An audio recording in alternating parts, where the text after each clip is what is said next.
Hey everyone, welcome to my anatomy gumroad tutorials. This video we're going to be focusing on the anatomy of the legs. Um, just a quick overview, we're going to go over the bones of the legs, doing a front view and a profile view. We'll go over its proportions and the main bony landmarks that we'll need to know when drawing the legs. And then we'll do a turnaround of the muscles and we'll color code those and go over all the important superficial muscles that we need to know as artists. After which we'll do a series of more fleshed out gestures of the legs, back view, front view, and side view, and we'll also label the muscles from those perspectives as well. I really hope this will be a very useful tutorial for you if you're really wanting to know more in depth about the legs. So let's go ahead and dive right in.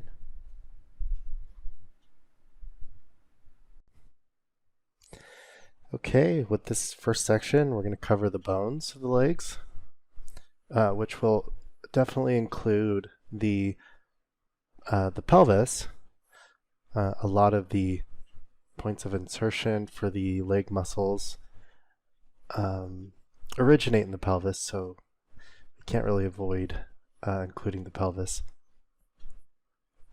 So I'm going to quickly block in the structure of the hips.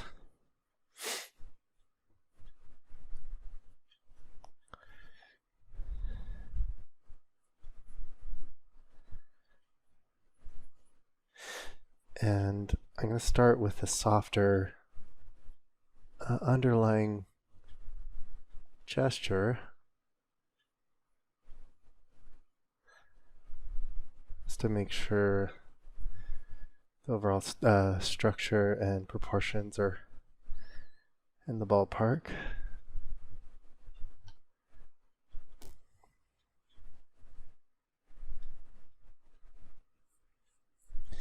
I'm going to do the gesture of the femur and tibia.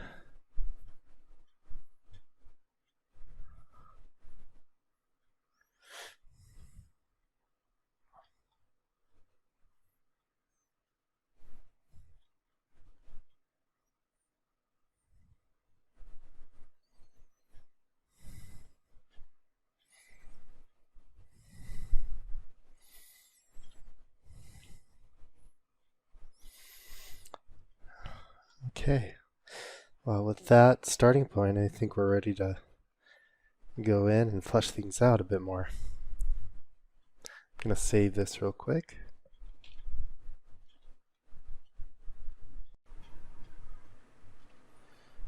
So before we go to the bones of the legs, let's go over the anatomy real quick of the pelvis. Here I'm indicating the iliac crest, which is that ridge on top of the wings of the pelvis. And that little dark accent that I added is to indicate the ASIS.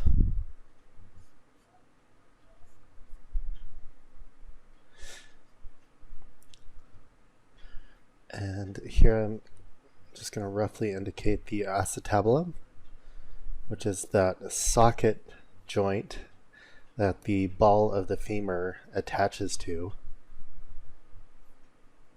So it's a traditional ball and socket joint, which gives the thighs a lot of mobility, and that's why you can see, people do crazy feats of flexibility where they can do front splits, side splits, and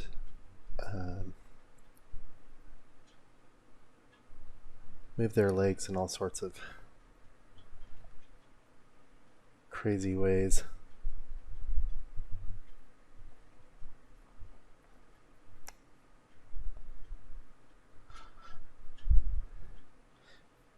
Here I'm blocking in the sacrum, the sacrum.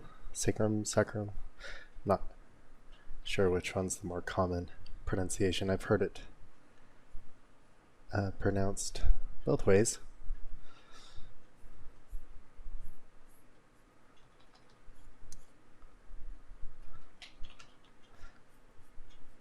So the sacrum is kind of that base piece of your spine. Your lumbar vertebrae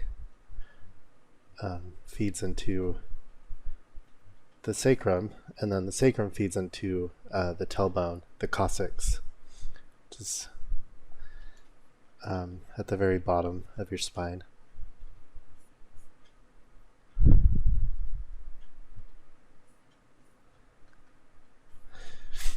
And on the posterior side of your iliac crest, you have the pieces, and we'll label those once we block out the rest of this gesture.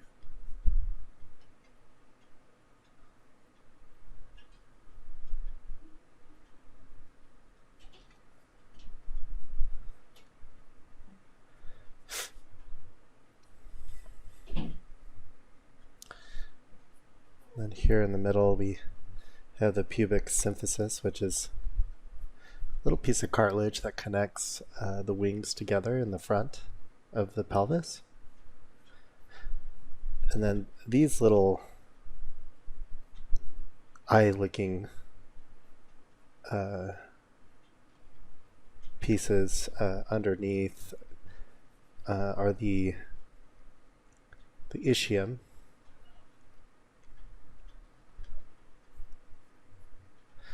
And they sit behind the acetabulum.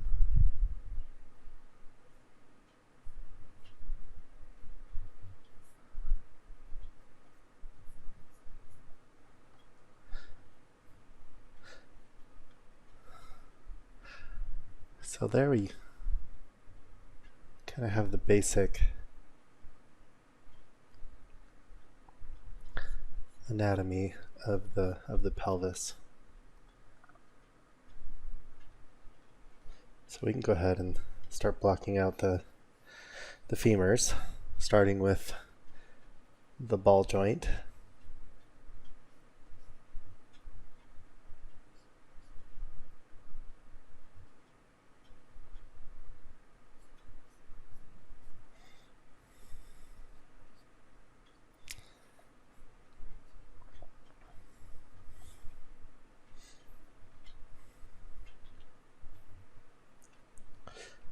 So the femurs, they actually angle inward,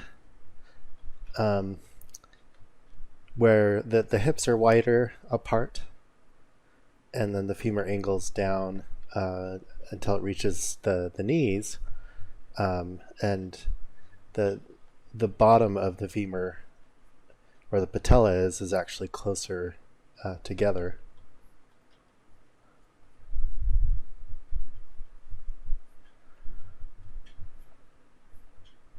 So you definitely want to avoid drawing your femurs like parallel to each other or straight up and down.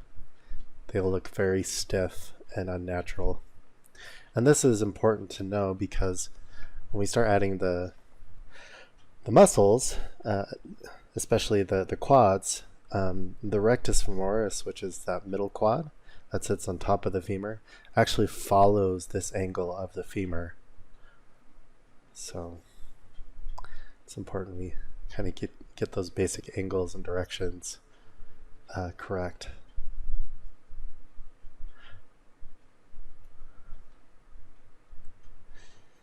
We'll quickly block in the patella. It's like this little kind of upside down house shape, or like the home plate in baseball,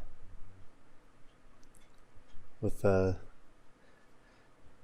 point pointed down towards the ground. And that patella, the kneecap, it sits in front of the condyles of the femur.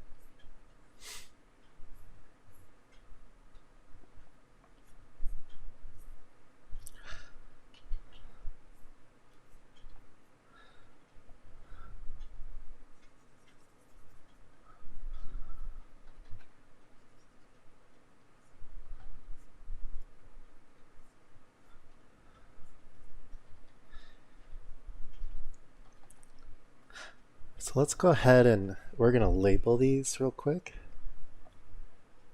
I'm going to turn off my symmetry tool. Before we do, let's save again. So we'll start off with the pelvis here. Again, here on the anterior portion of the iliac crest on the hips, we have the ASIS. And that's a subcutaneous landmark, meaning when I say subcutaneous, that means you can kind of see it on the surface of the figure. Usually it's just a bony landmark that's more just covered by skin and maybe a thin layer of fat, but it's visible from the surface. So when that's the case, it's subcutaneous. And when I say anterior, that means in the front of the body. And when I say posterior, it means on the back side. And when I say lateral, it means on the outside of the limbs, the outside of the body. And when I say medial, it's on the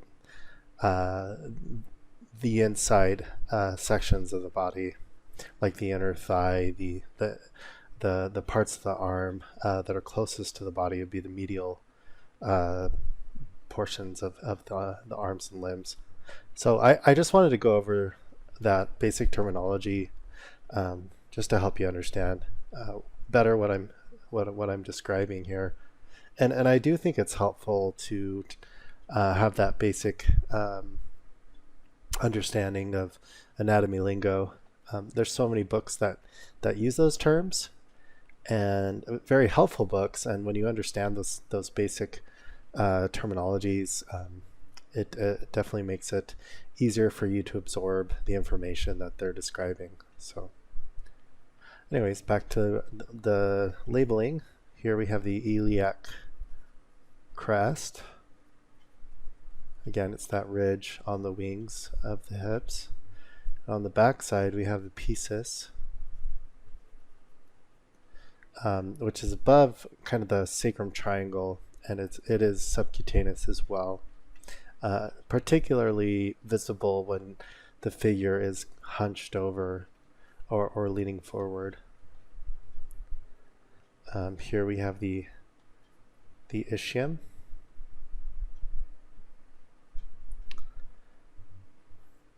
The sacrum.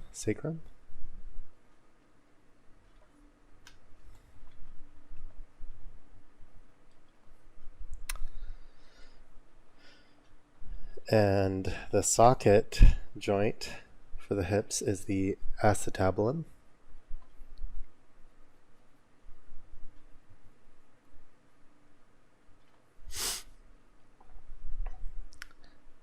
And that little piece of cartilage joining the hips together in the front of the pelvis is the pubic symphysis.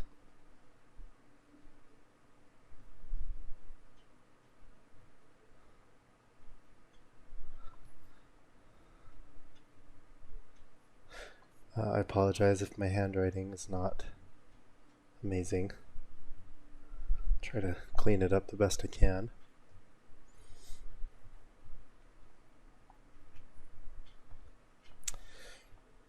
And moving on to the femur. This side portion, lateral portion of the top of the femur is called the great trochanter.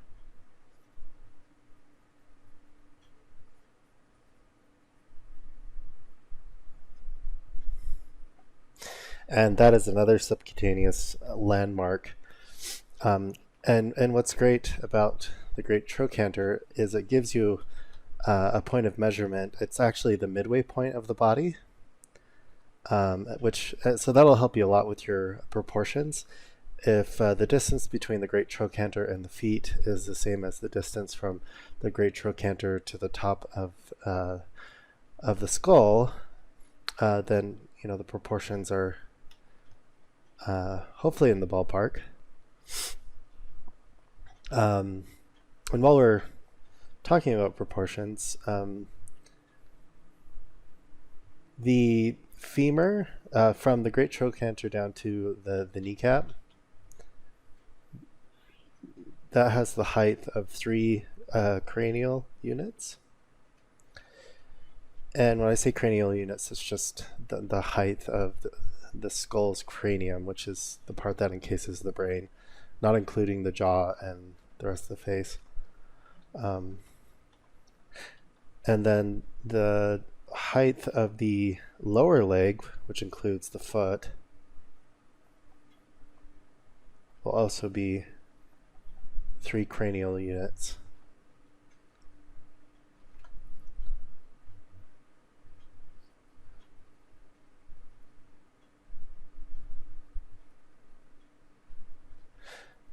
So that's good to keep in mind, and you can kind of roughly, check that as you're doing your sketch of the bones. And let's go back to the labeling. Of course, we're labeling the parts of the femur. The femur is the large bone of the upper thigh. I think it's actually one of the largest bones of the body. It's condyles at the bottom, where the knee is, rests on top of the tibia, which is the largest bone of the lower legs. Here on the medial side, where this arrow is pointing, that little protrusion there is the lesser trochanter.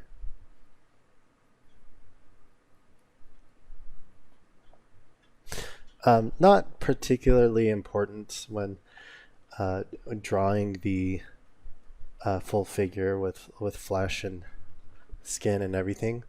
But if we're drawing the skeleton, it's definitely a nice detail to know.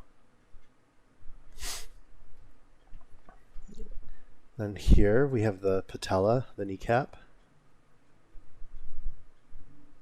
And remember that sits in front of the condyles of the femur.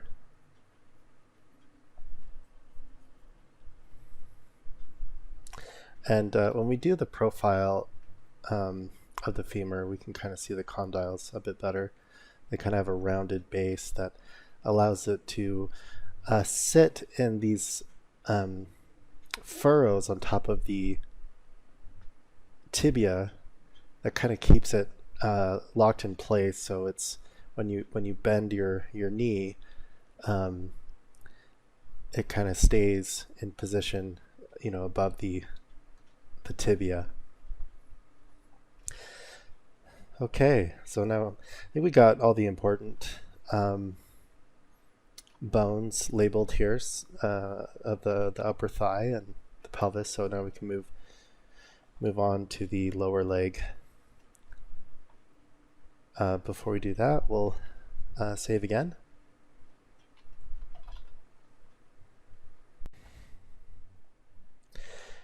The lower leg, we have 2 bones to concern ourselves with.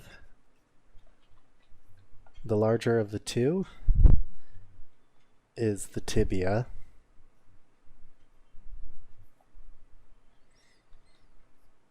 And the base of the tibia forms the medial ankle bone.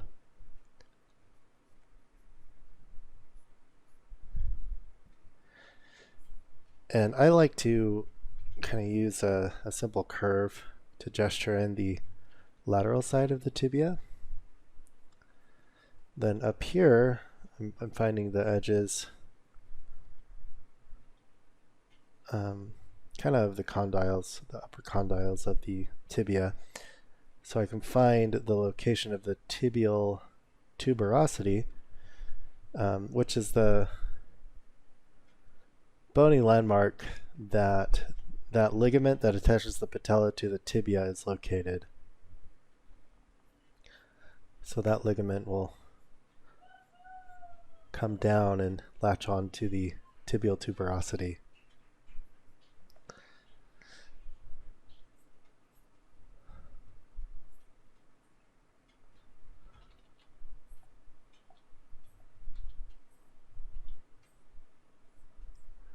There, I was just finding that sharp edge of the shin bone.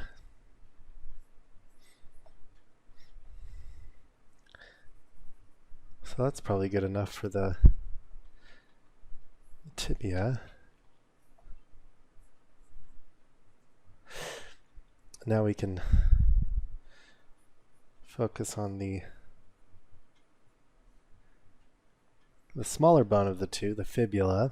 Again, it's more of a supporting role. The head of the fibula is located on the lateral posterior side of the tibia.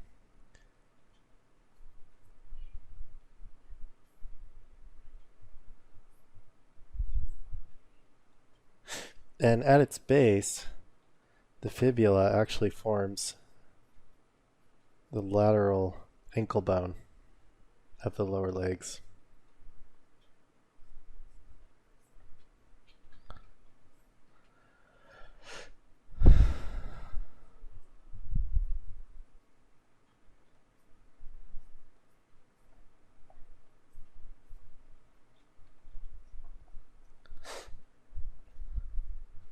So I think that's good for the tibia and fibula.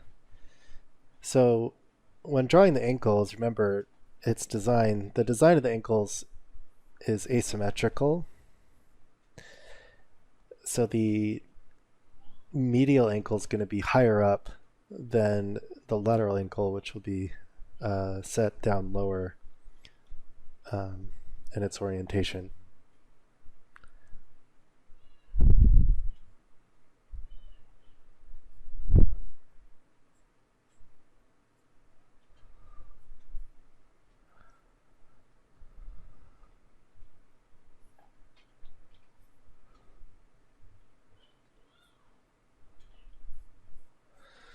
Sorry, I'm just making a few little edits here.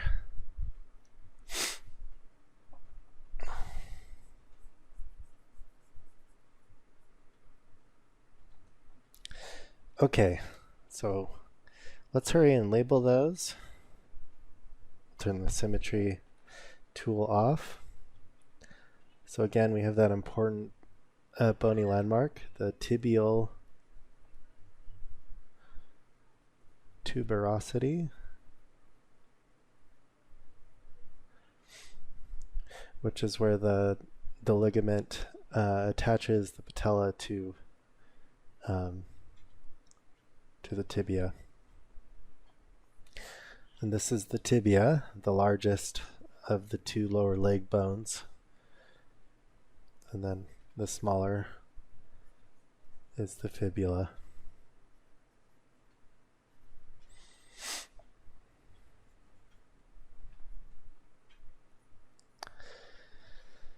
All right. So let's save this again, and then we'll quickly block in the gesture of the feet.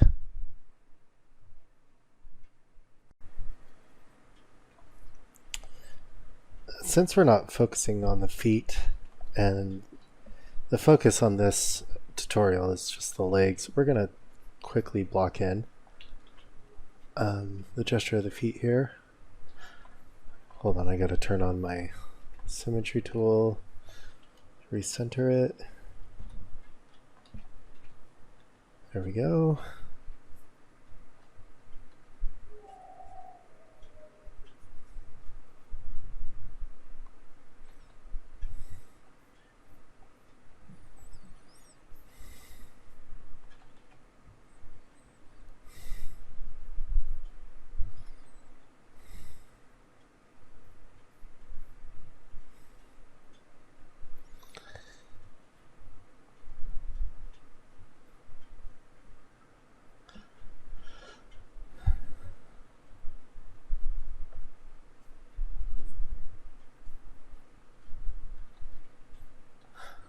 I'm just getting that division of the big toe from the smaller toes,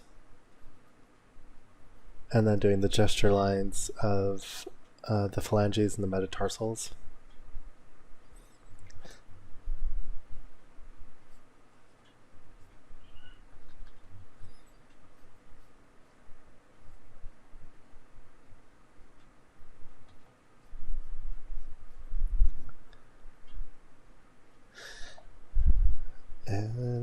yeah, let's just stop there. We could, oh, and we'll probably want to add the gesture of the calcaneus on the back, which is the ball of the foot. All right, I think that's probably good enough.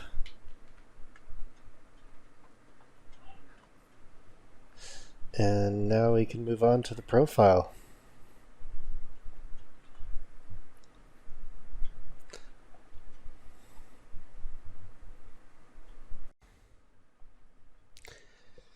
So now we'll move on to the profile.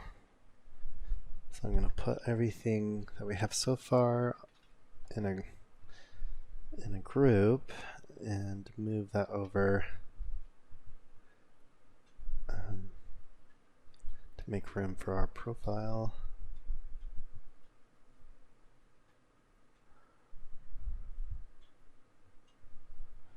And of course, we'll turn off the symmetry tool.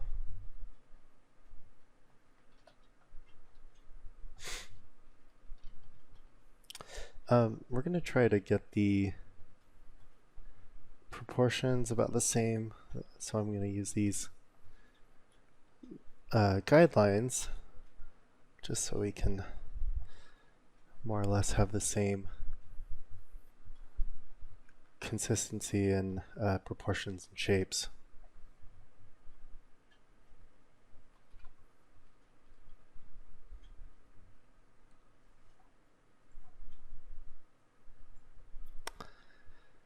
Okay. So again, we'll start off with a light gesture.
Alright, I think we're about ready to go in with more detail.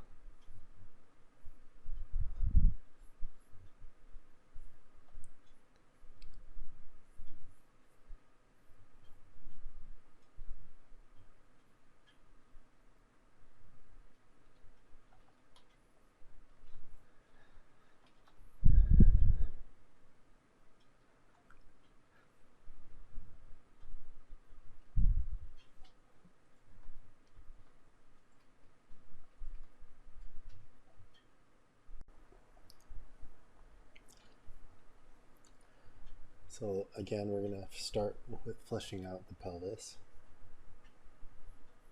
The iliac crest and the ASIS.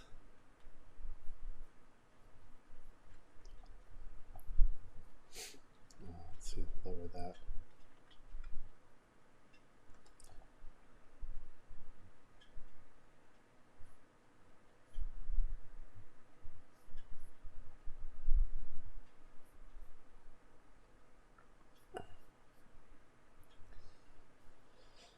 And on the back side, we have pieces. So ASIS in the front, iliac crest,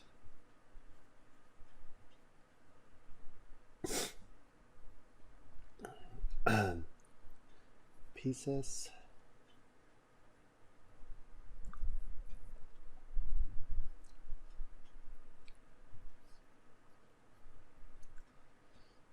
and the acetabulum.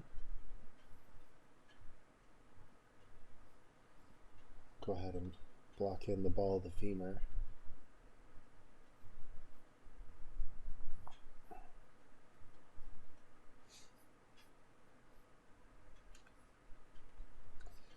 The great trochanter.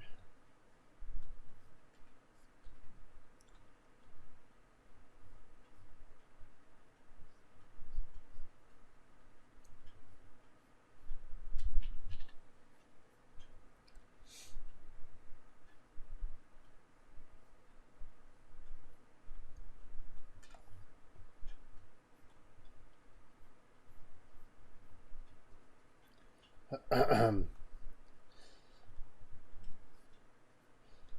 we have the pubic symphysis.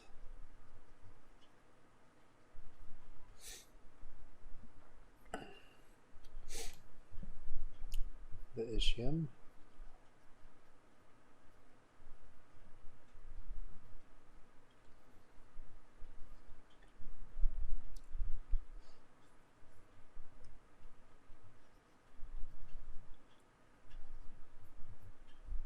And the coccyx,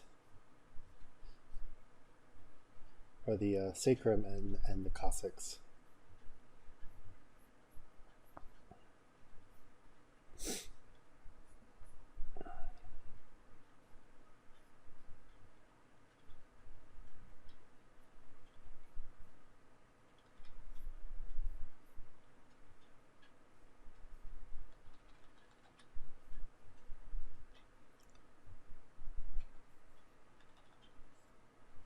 Label the coccyx.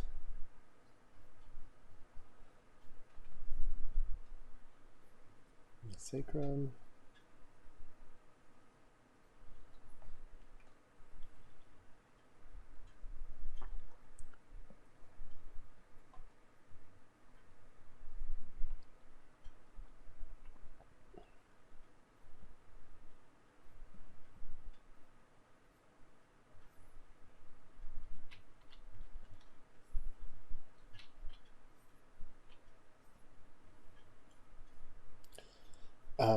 The femur in the profile view actually has a little more of a, kind of an S-curve design to it.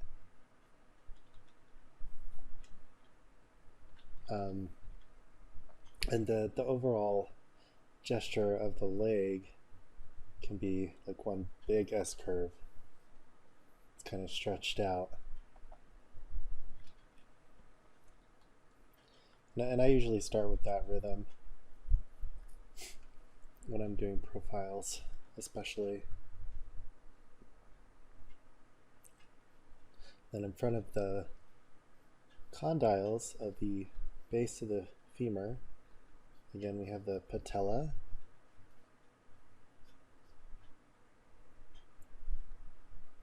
And remember, the condyles of the femur rest inside of those furrows on the top of the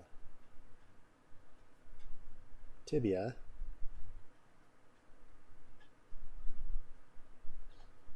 And we have the tibial tuberosity.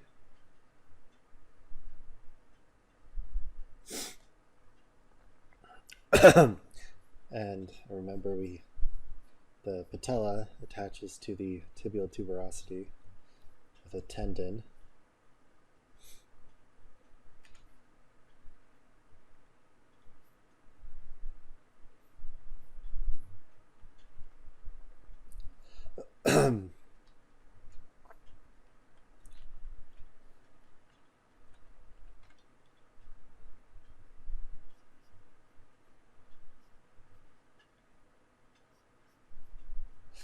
Forgot to label the great trochanter.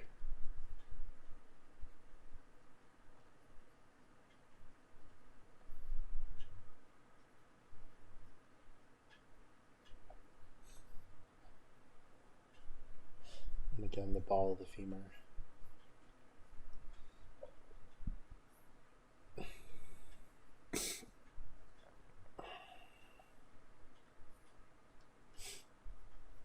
And from the lateral profile, we will see the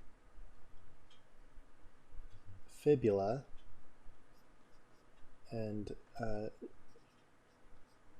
remember that it's oriented more on the posterior lateral side of the tibia.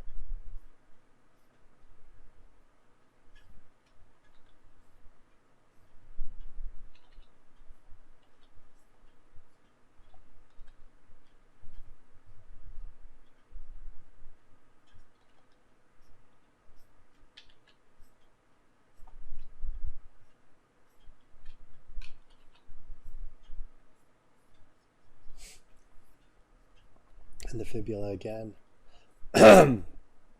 Sorry, my voice is leaving me. The fibula at the base forms the lateral ankle of the foot.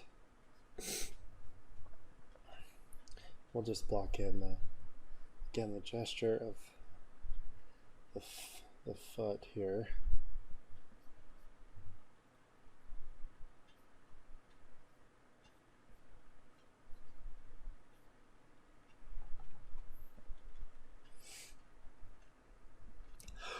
That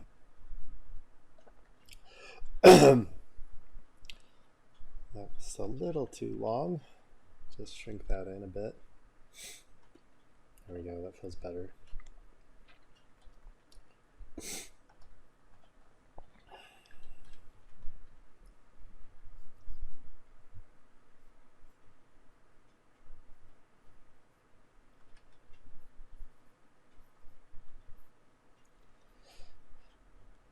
So the most important thing when blocking out the bones of the feet, just remember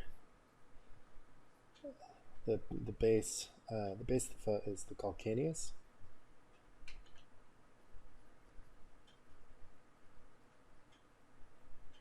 The ball of the foot. And then you have the tarsals, metatarsals,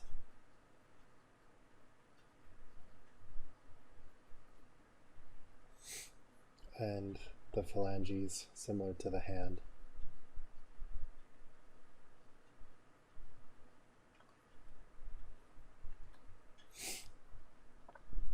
Okay, so I think with the bones, we're just going to stick with the front view and the profile. And in the next section, we're going to move on to the muscles. And with that, we're going to do the front view, profile, and back view. So we'll definitely go in more detail with the muscles. Okay, in this section, as stated before, we're going to go over the front view, back view, and profile of the muscles of the leg. And I thought we'd get started with the front view.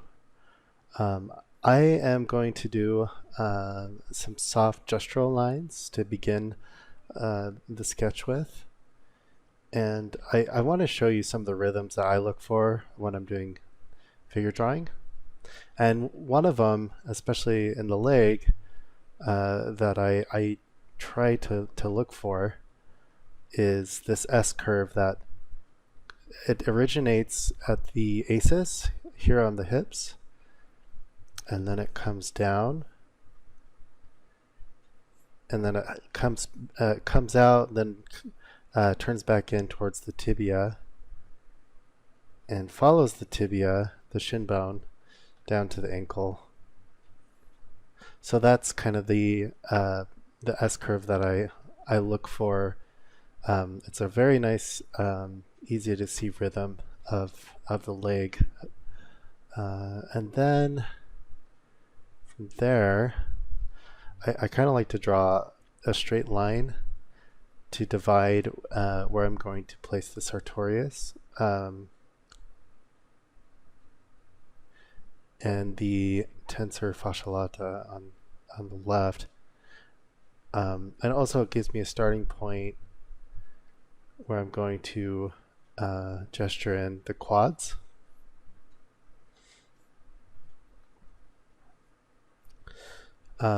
So we know the quads, the quad muscles, they kind of form this almost teardrop, asymmetrical teardrop shape. And they attach to the patella, of the knee. They all feed into this large tendon that connects to the patella. And I'll just do a rough gesture of the tensor fasciae lata. And behind the TFL, we have the gluteus medius, which connects to the ridge of the iliac crest. And it comes down and attaches onto the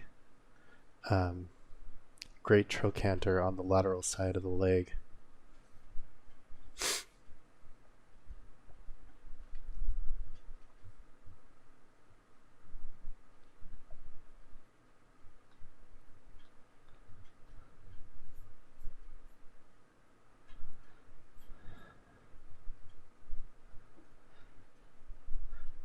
Then we can kind of accentuate that tendon, the tibial tendon that connects the patella to the tibial tuberosity. Remember that little bony protrusion we went over in the bone section.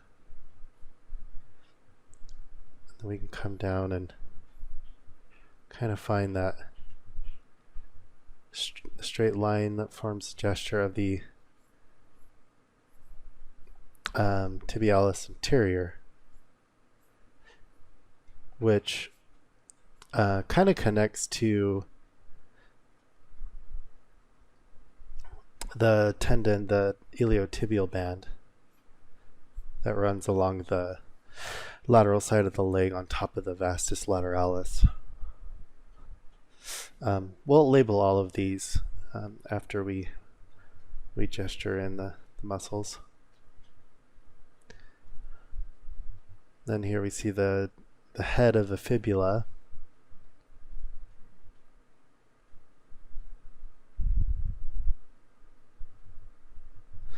And the peroneals, they run down the lateral side of the leg, almost down the middle.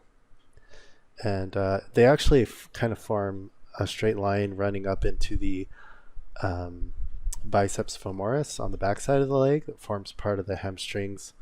We'll go over that more in depth on the profile view.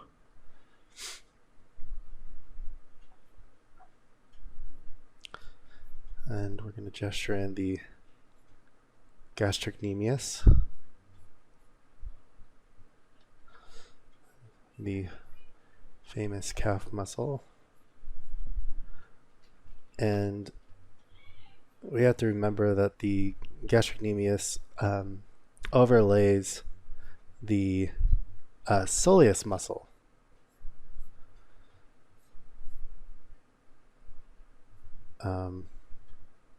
So we can kind of divide that up, that medial side of the calf with the gastrocnemius and the soleus.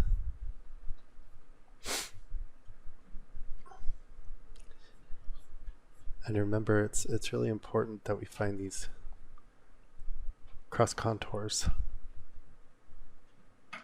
Okay, I wanted us to focus a little bit on the knee area, since it is definitely one of the more complicated areas of the body. I think the key to understanding the knee is understanding the underlying bones, especially the condyles of the base of the femur, which I'm kind of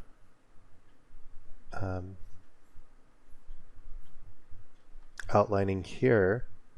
I'm drawing that division line between the condyles of the femur and the top of the tibia. And also understanding that the patella sits in front of those condyles and is attached with a ligament to the tibia, where it attaches to the tibial tuberosity right here. If you can understand that connection there and the bone structure underlying those 2 points, that'll greatly help you understand the knee area. So I think it's something that you shouldn't just gloss over.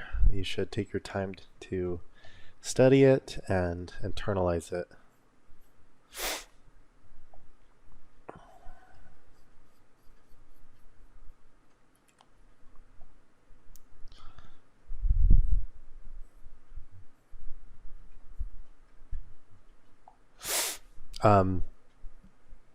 The medial side of the knee tends to have a bit more of a curved shape, and the lateral side tends to have more of a straight line. So you have that nice contrast between a curve against a straight line. And when you're drawing the legs,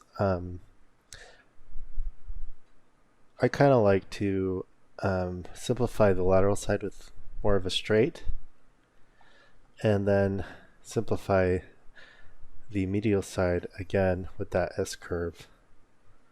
So there, if you start off with that, you kind of have a nice solid structure, and you have the basic rhythms of the legs, and then you can build on top of that.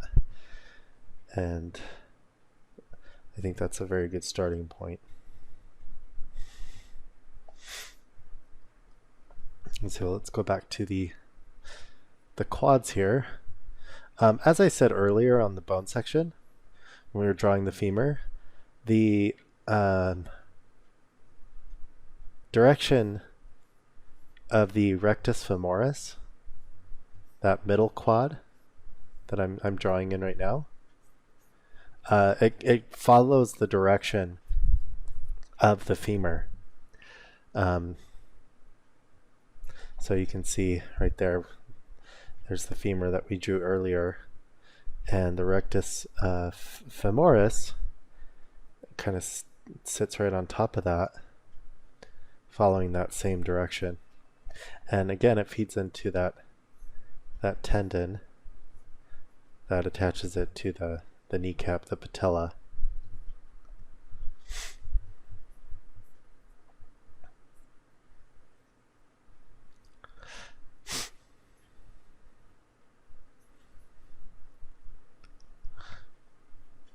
And this is the ASIS, which is the anterior protrusion of the iliac crest of the pelvis. And that's really important to remember because the sartorius, which is this ribbon-like muscle here that divides the adductors from the quads, originates. And it's also where the TFL, this muscle here, the tensor fascia lata, originates too. So I think one thing that helps is constantly reminding yourself that there's a nice separation, like a vertical separation right here between the ASIS and then where that little dimple or furrow that's created by the convergence of the rectus femoris, sartorius, and tensor fascia lata, which are overlapping the rectus femoris. So that little kind of triangle there, or arrow.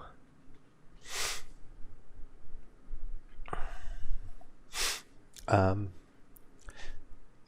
on the outside of the quads, we have the vastus lateralis.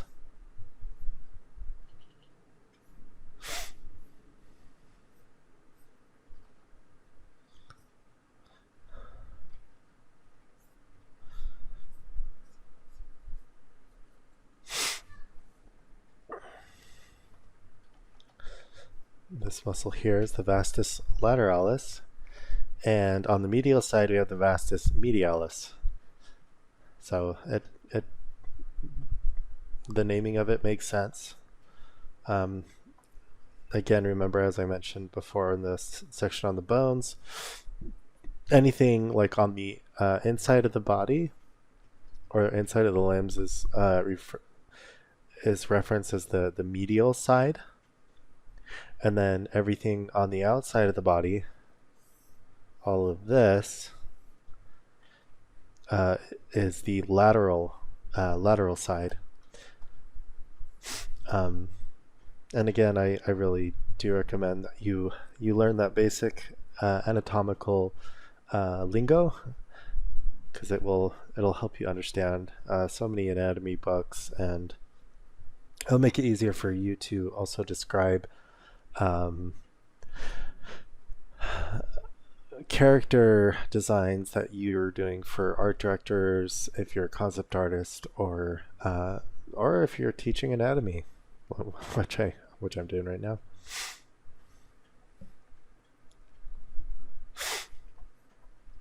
All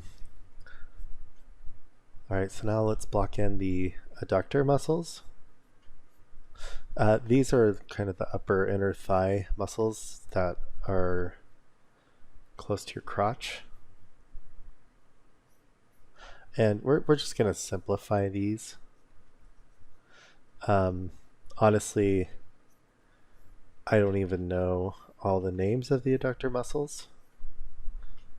I just try to get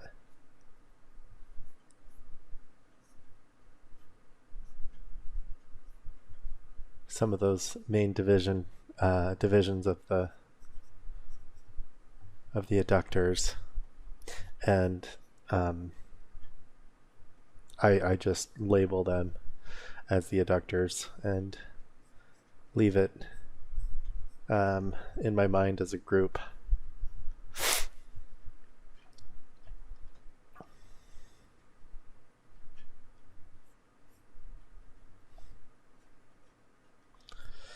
I'm just going to go back in and flesh out the vastus medialis, and then go back in and add a little bit to the vastus lateralis.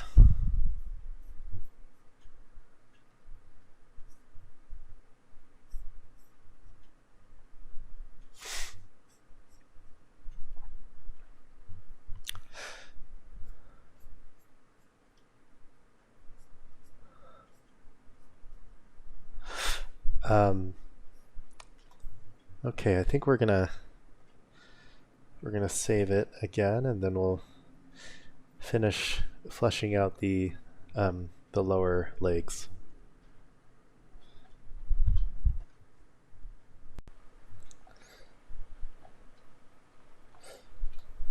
Okay, so just a quick review of what we've done already on the lower legs. Here we have the tibialis anterior, and that muscle kind of crosses over the gesture of the tibia. It starts on the lateral side of the tibia and comes across and then feeds into the medial side of the foot. And then here, this whole area that I'm blocking out in this red color is the subcutaneous bony landmark of the shin bone of the tibia. So pretty much you just have skin overlaying that area of the bone. So that's important to remember. And here we have the gastrocnemius, which overlaps the soleus, which is right there. Okay, and then we have the base of the tibia, which forms the medial ankle bone, and the base of the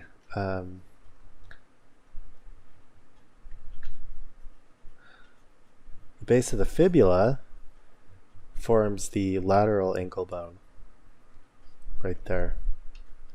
Remember, that kind of has an asymmetrical design, which we'll represent with that angled line. And so the ankle bone on the medial side is higher up than the ankle bone on the medial side. So be wary of that. And here we have the extensor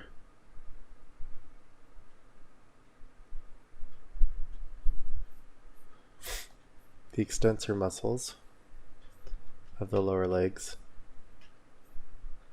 Serve pretty much the same function as the extensor digitorum and flexors of the forearm, and they also feed into kind of all the tendons of the toes.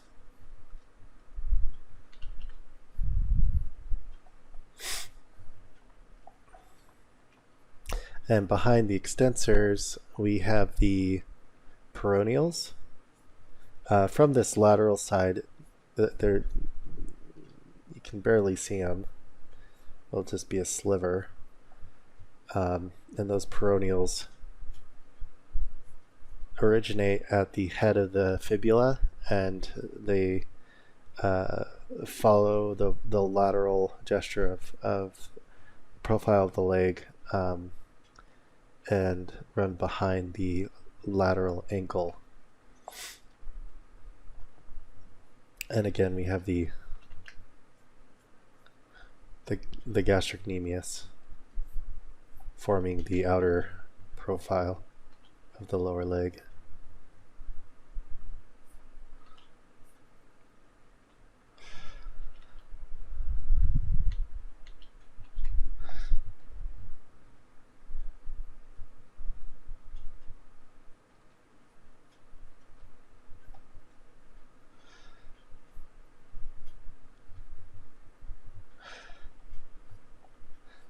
I'm just going to go in and clean up some of these cross contours.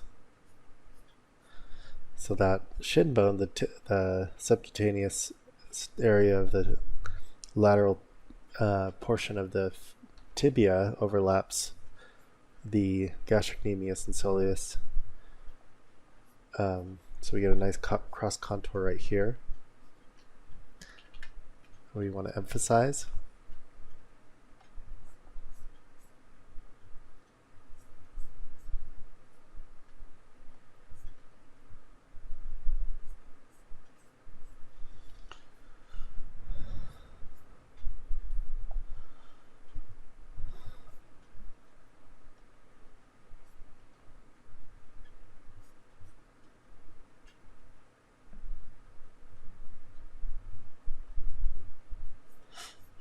And we can see the tendon of the bicep femoris latching onto the head of the fibula right there.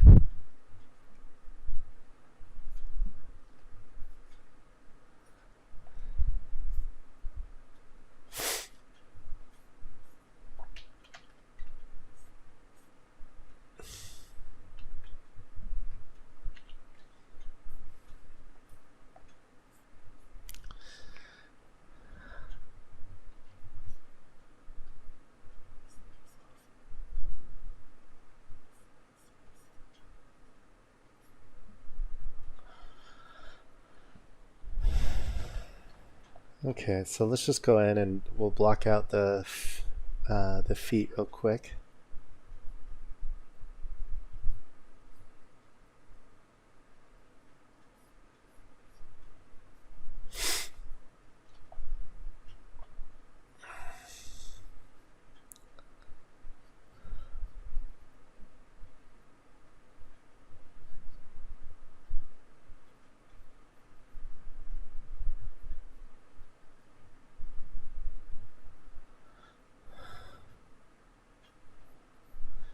Just going to block out the basic shapes of the toes.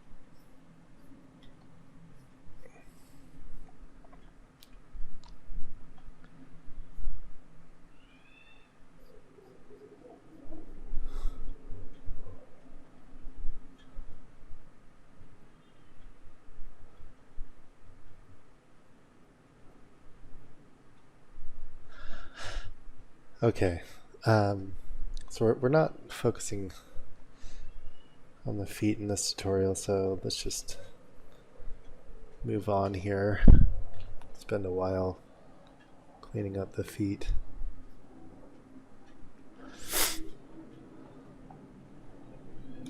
But I think we're ready to go ahead and color code and label the muscles from the front view. So let's go ahead and do that. Let's save this real quick.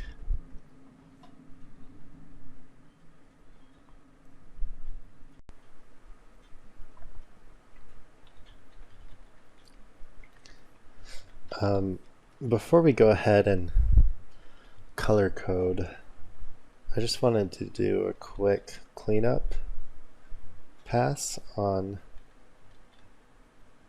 what we've done so far. So I'm just collapsing or merging all of these layers together.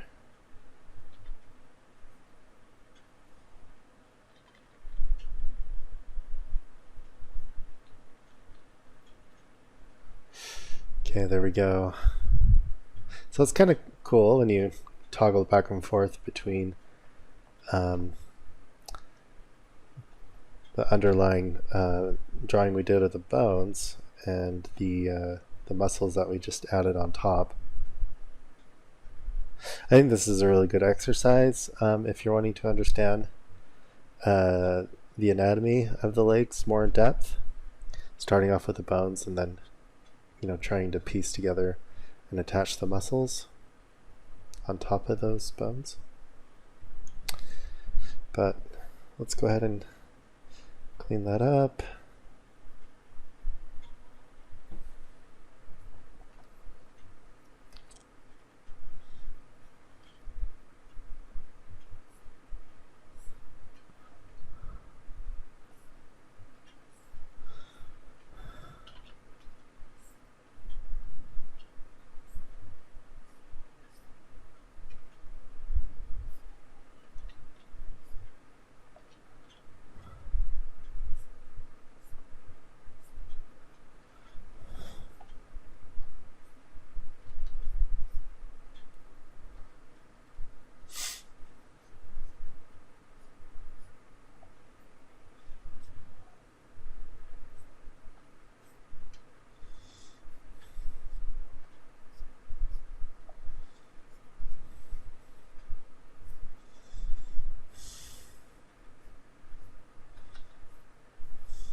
Sorry, I'm not being very vocal while I'm doing this.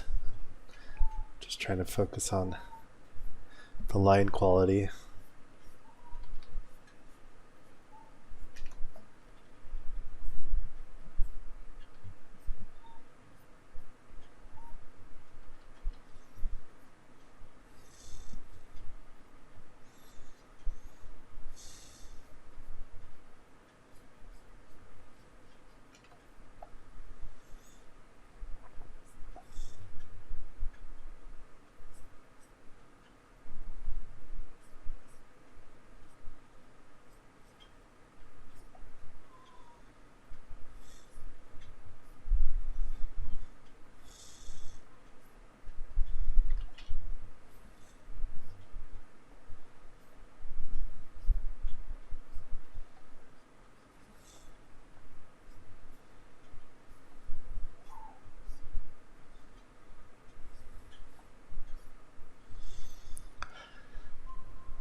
gonna have to add some music on top of this section,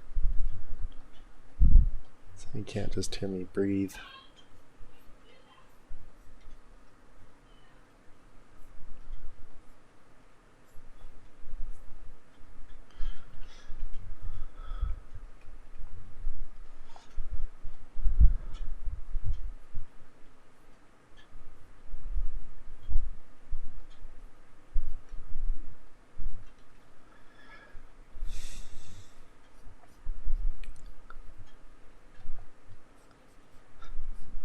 Just gonna block out the groin.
Okay, there we go.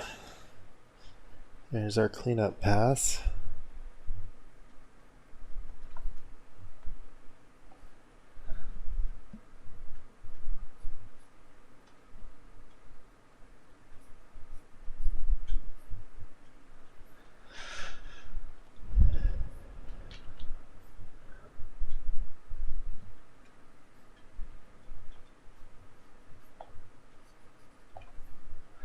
Just gonna clean up a couple areas that are bothering me. There we go. I think we needed to accentuate that overlap of the TFL overlapping the gluteus medius.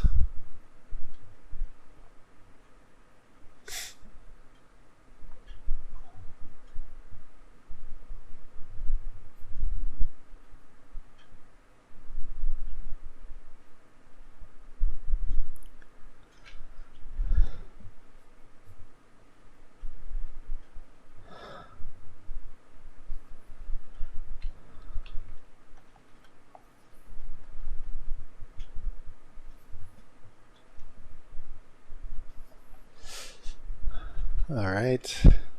Okay. Now let's label these and also do the color coding at the same time.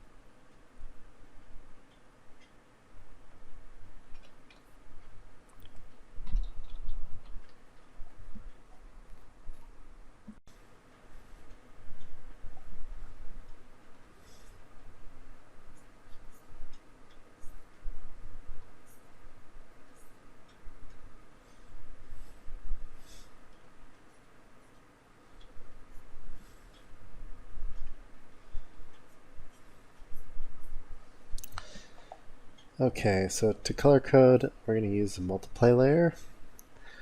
I'm going to switch brushes.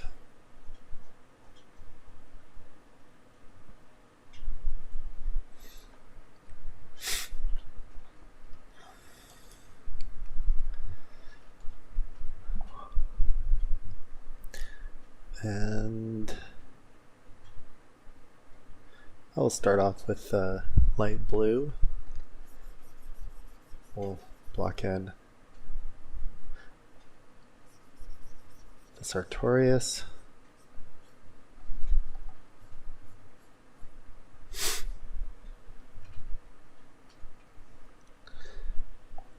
We'll label that. Here I'm going to take, actually let's color code them and then we'll label them afterwards. I think that'll be easier. So this is the sartorius that we just colored in.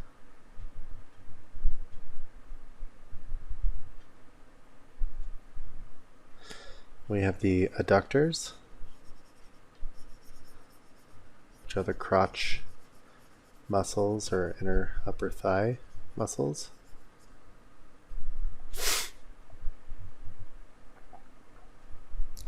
We have the TFL, the tensor fascia lata.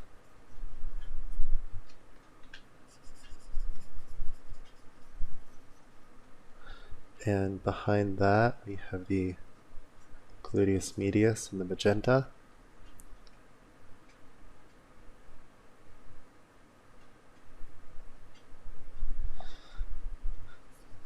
And then here with the yellow, we have the vastus medialis.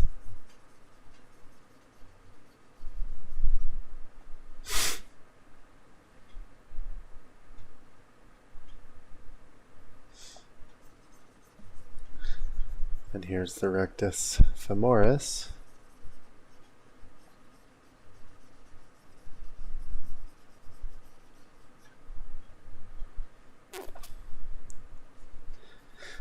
And now the vastus lateralis.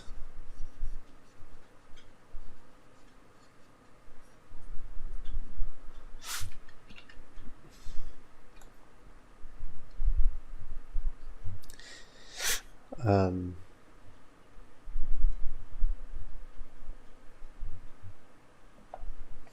for the tendon, we're just going to do this lime yellow color.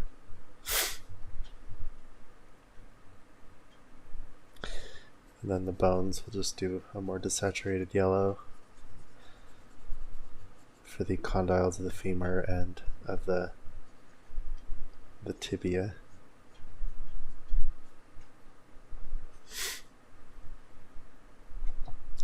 And here we have the patella. Well, let's use a different color. We'll use this color for the patella. And the tendon, the tibial tendon, which latches onto the tibial tuberosity, which we'll label.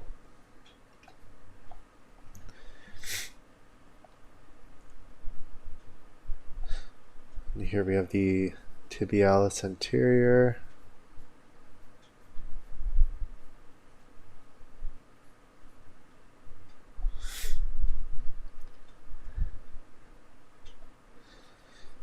And behind that, we have the extensors.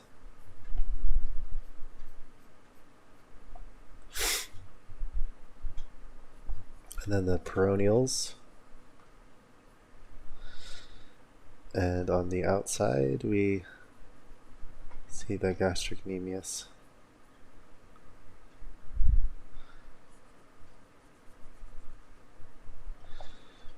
And the soleus.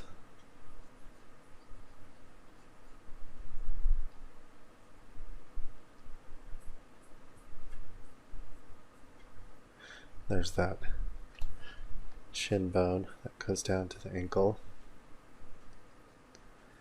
Then there's the bone of the tibia, or the fibula, sorry.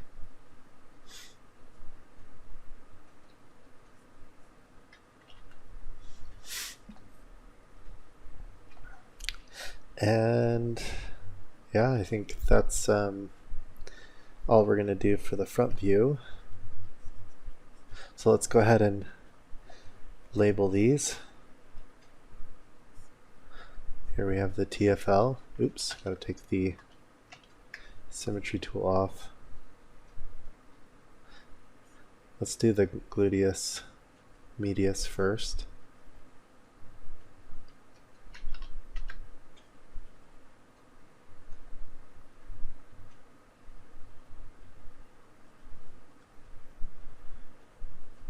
You'll have to forgive my spelling, it's not going to be perfect.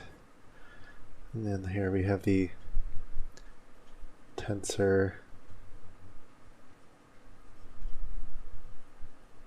Fascia lata.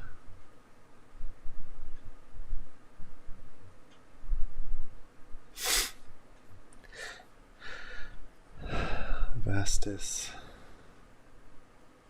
lateralis.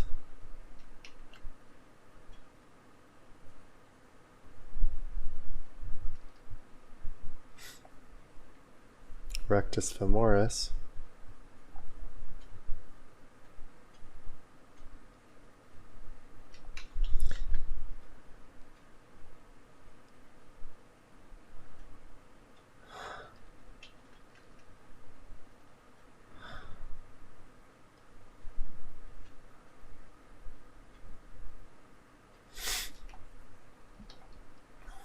The adductors.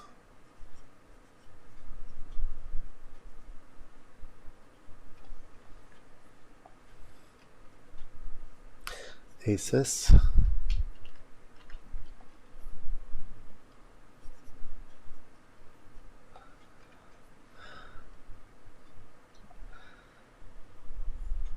The tibialis.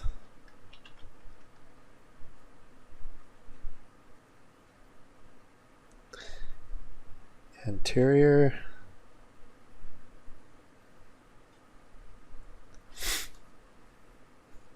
Extensors.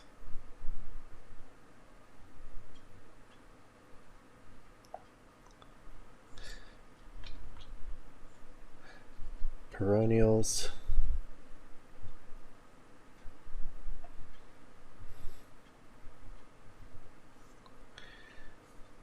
The gastrocnemius.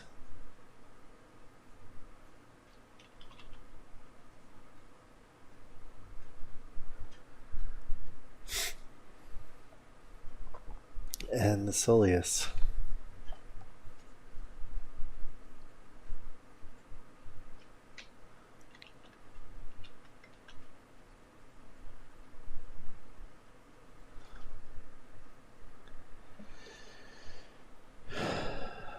And then here we have the condyles of the femur.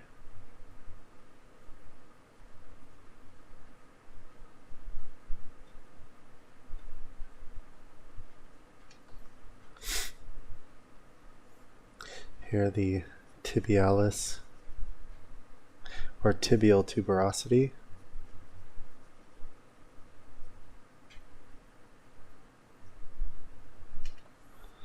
And the patella.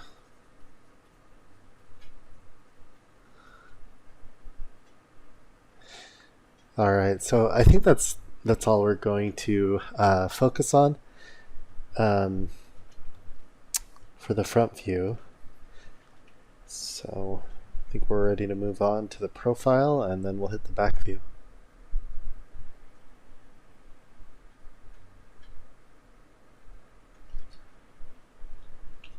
Let's save this.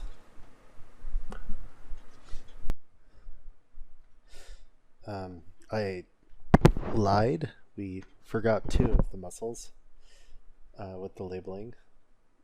The sartorius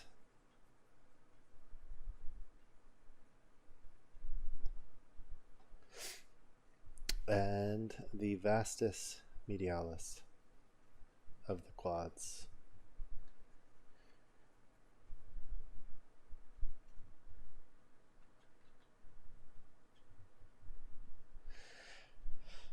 Okay, now we can move on. Sorry about that.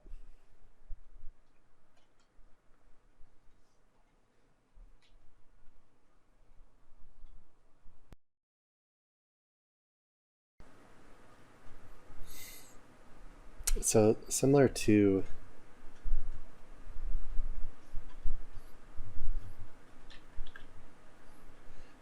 the front view, we're going to start off with the light gesture.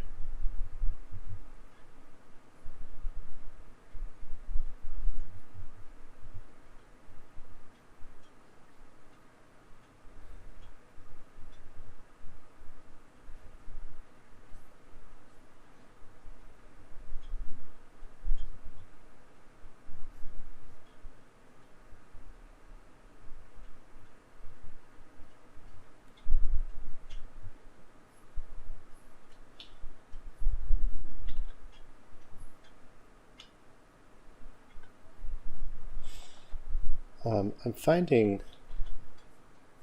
the gesture of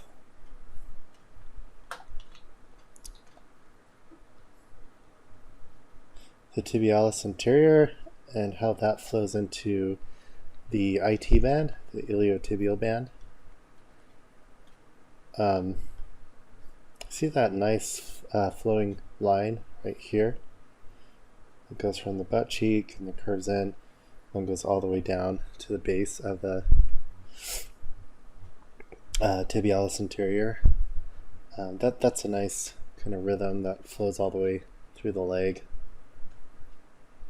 And then we have this rhythm where the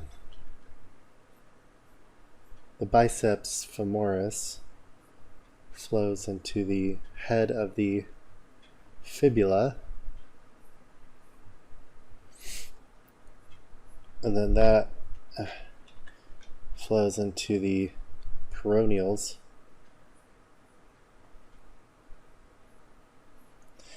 and the peroneals has a tendon that wraps all the way around the back of the lateral ankle.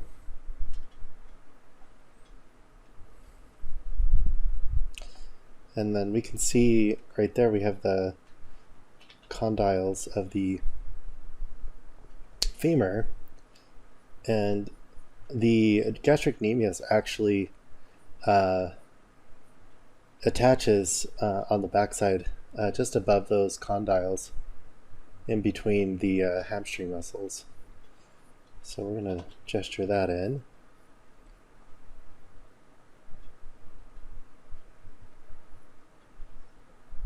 And gesture in the soleus, the Achilles tendon,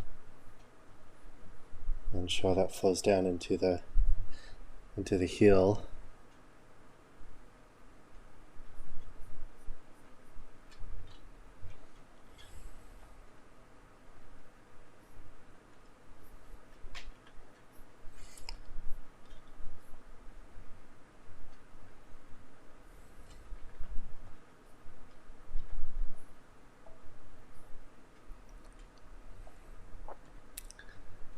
We'll give him a little bit more of a butt. And I'm just blocking in the gluteus maximus. And here on the lateral side of the leg we have the gluteus medius that attaches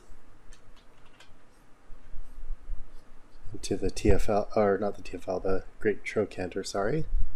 Just remember that's the lateral bony landmark of the upper femur.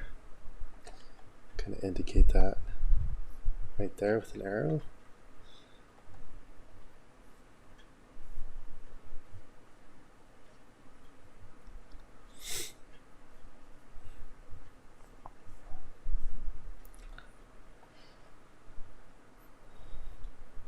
And as always, you want to accentuate those cross contours, those overlapping lines, to add depth to your sketches. And it's really important to learn those cross contours, especially if you're going into animation or character design. When you're doing more simplified cartoony characters, sometimes the only thing that really adds kind of depth and perspective to your design is knowing where to have those cross contours, those areas of overlap. It's like one of your greatest tools to show depth, I feel, as an animator and a character designer, because you rely sometimes a lot less on rendering and shading.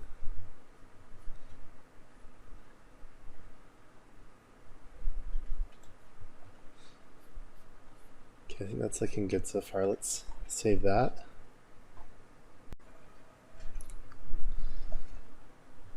All right. So like I said, we're kind of focusing more right now on those gestural rhythms. when I'm drawing the profile of the leg, I like to simplify it into kind of an S-curve, a stretched out S-curve in the front. And then again on the back side, you can kind of just simplify it more with a straight, and then you can break from that and start adding on the muscles.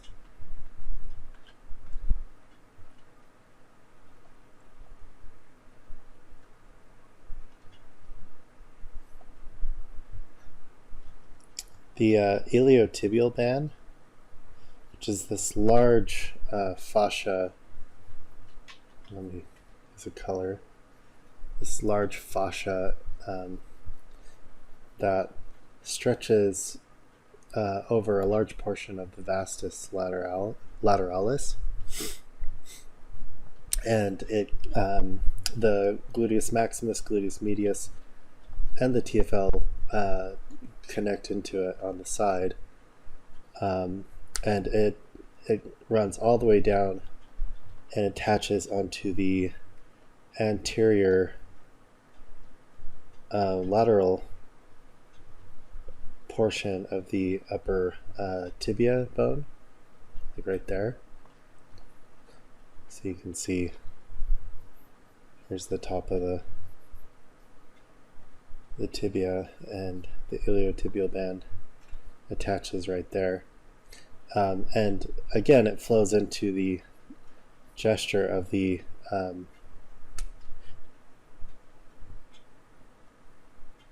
tibialis anterior. So we'll backtrack a little bit,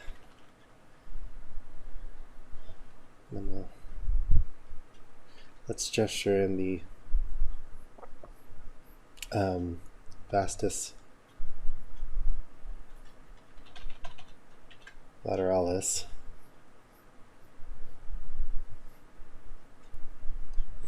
And the vastus lateralis, again, is the lateral quad muscle.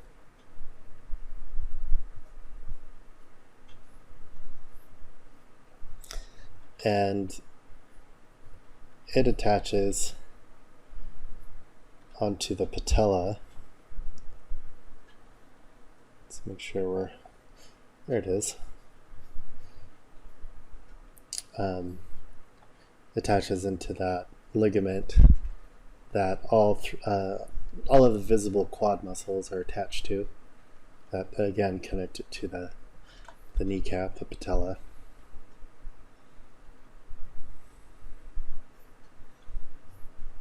And then here we have the rectus femoris.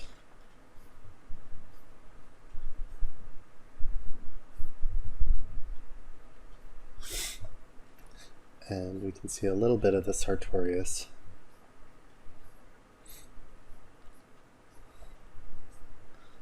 Again, the TFL.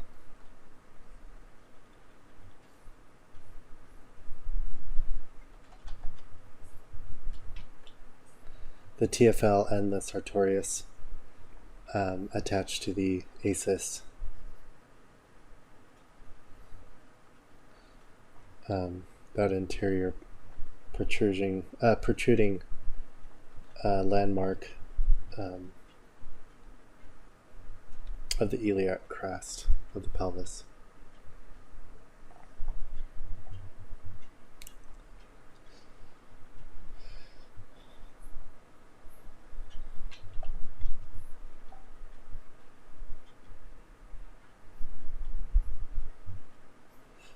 So again, the IT band right here, the iliotibial band, overlaps the vastus lateralis. It comes down, attaches onto the tibia, and then let's zoom in onto the knee area. So again, we have the patella, and then there's that tibial ligament that comes down and attaches onto the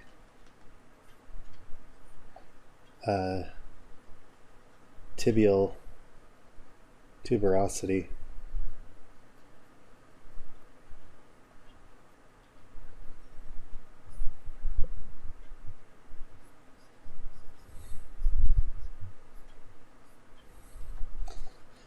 So the front of the knee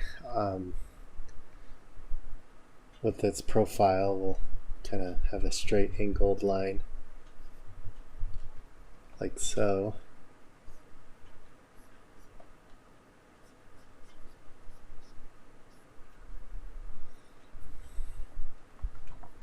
Again, we'll do a cleanup drawing once we block this all in. So let's block in the tibialis anterior. So the tibialis anterior kind of changes the profile of the front of the lower leg. And in the profile view, it causes that little protrusion, that little indent just below the knee.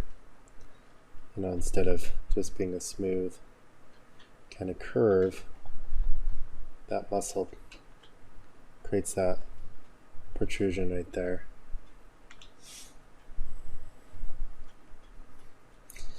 Again, we have here's the head of the fibula, and the bicep femoris attaches at the base to the head of the fibula.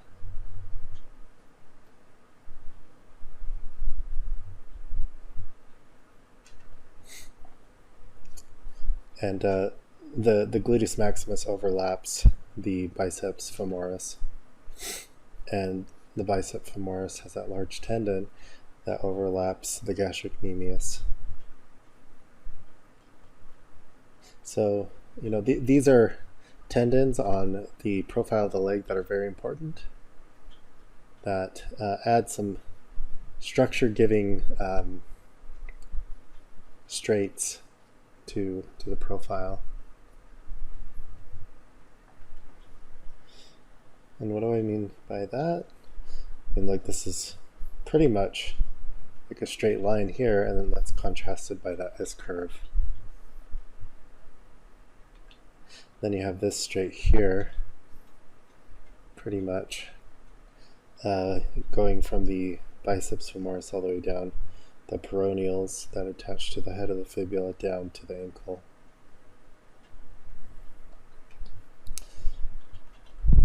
All right, let's save that.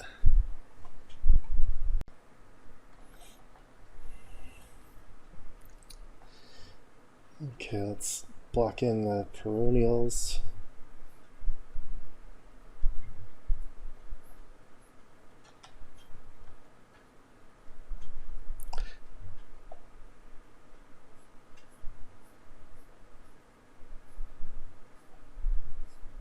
And we'll color code those so they're a bit easier to see. And remember, in between the tibialis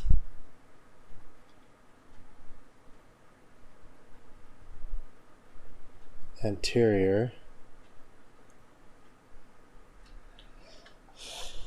oh, I need to put that somewhere else.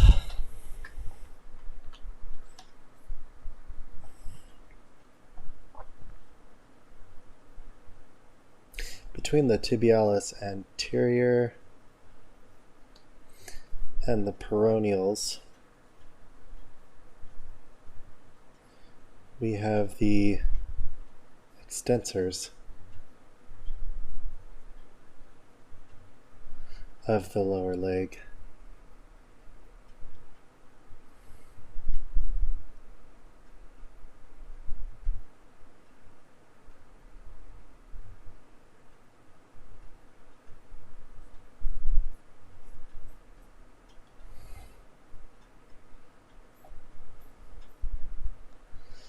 And those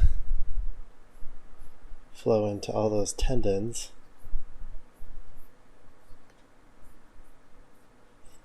of the toes.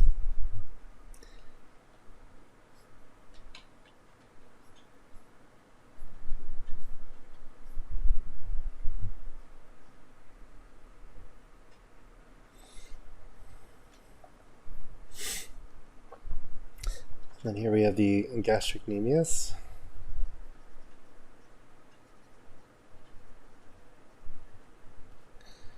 And that overlaps the soleus.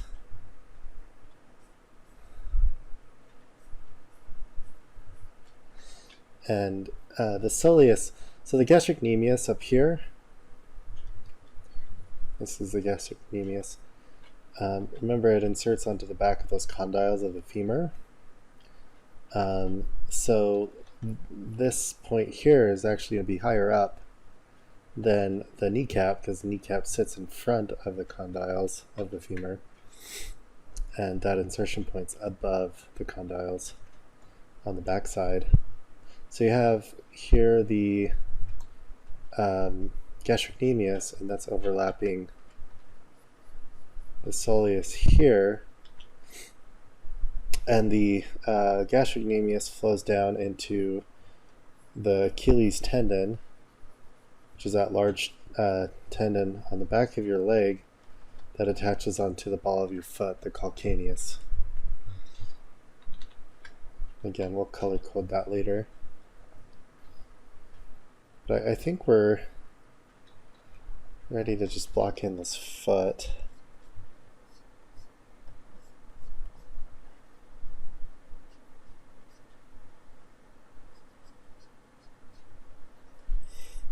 Just getting that big toe. And there's that little angle protrusion that's created by the alignment of the tarsals meeting up with the metatarsals.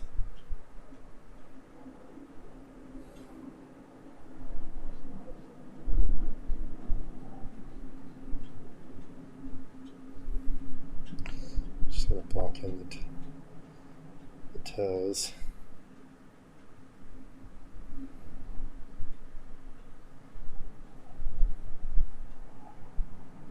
So here's that. And remember, the lateral ankle is the base, the bottom of the fibula. There with the calcaneus.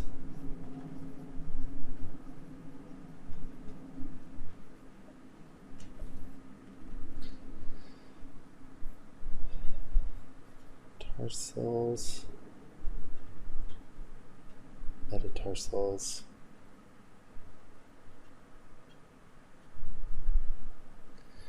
and the phalanges. Sorry, the spelling's not perfect, but should get you in the ballpark.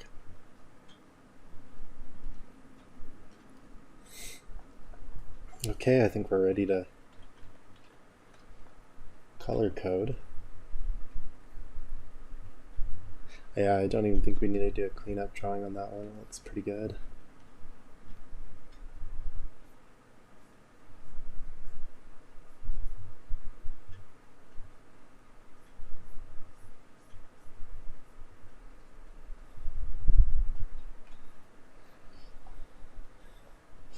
Let's save it real quick, and then we'll color code and finish the labeling.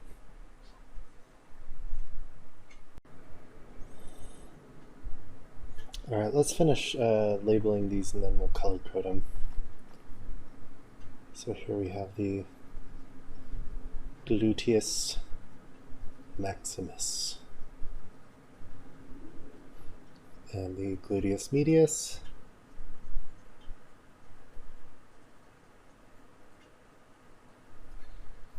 the great trochanter.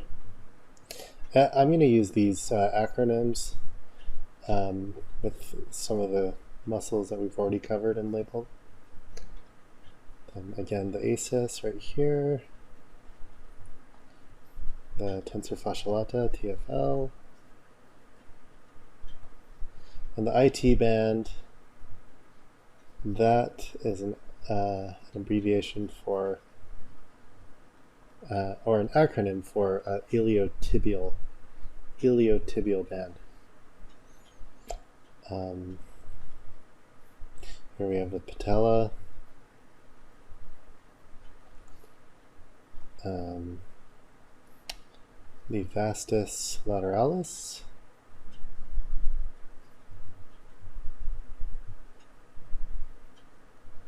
and the rectus femoris.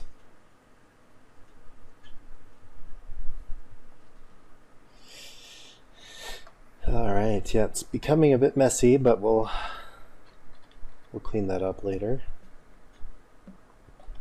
Okay, let's do the color coding real fast. While we're doing the color coding, I'm going to try to match it to what we did on the front. So this light blue is the sartorius. But as we're doing this, I just want to reiterate how important I think it is to attach names to these anatomical shapes.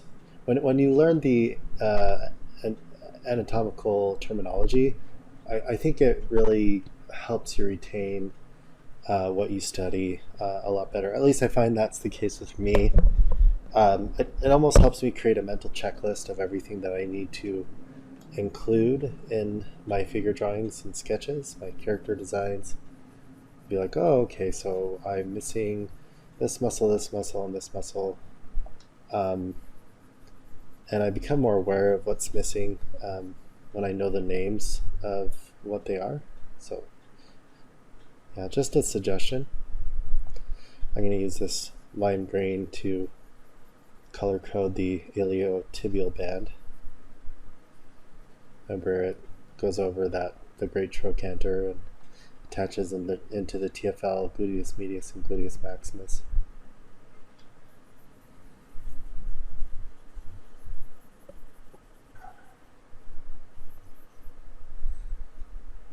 And let's do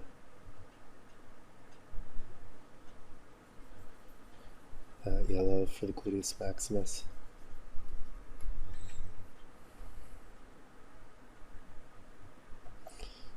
We'll do that blue for the biceps femoris.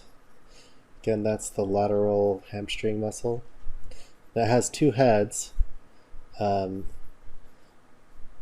largest one is up here, just under the butt cheek, and then that one overlaps the second head that you can see here.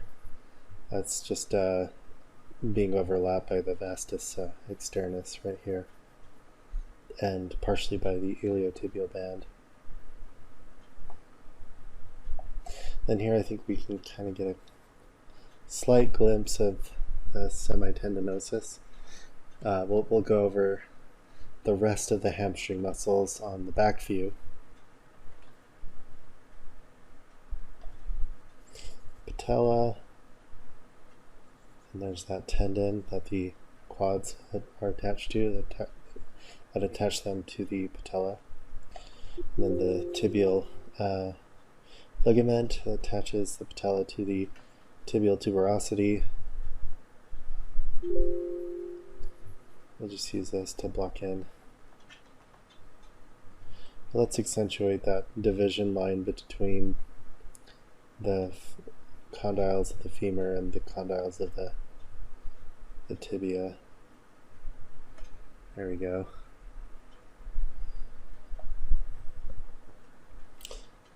And then here's the tibialis anterior.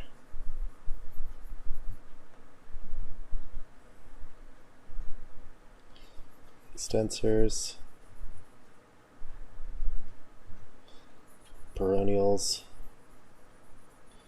Peroneals has two heads. It connects into a tendon that wraps around the backside of the lateral ankle.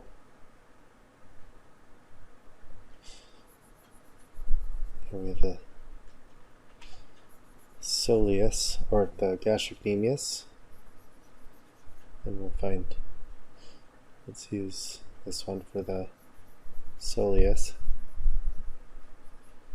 which remember is being overlapped by the gastrocnemius. Then the gastrocnemius flows into the Achilles tendon. I need to mark that one. The Achilles tendon. It's really important. Actually, there's kind of a gap right here, between the peroneals, the ankle, and the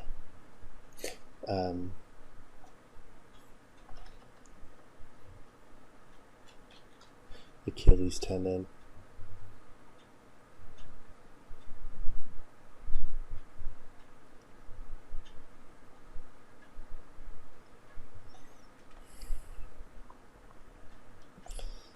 And just block out the bones. And yeah, I think we're done with the profile. We can move on to the backside.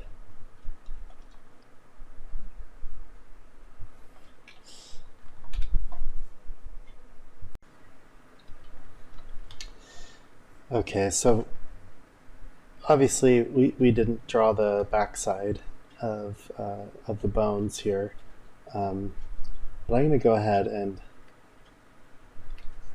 just make some minor tweaks to this view with the symmetry tool.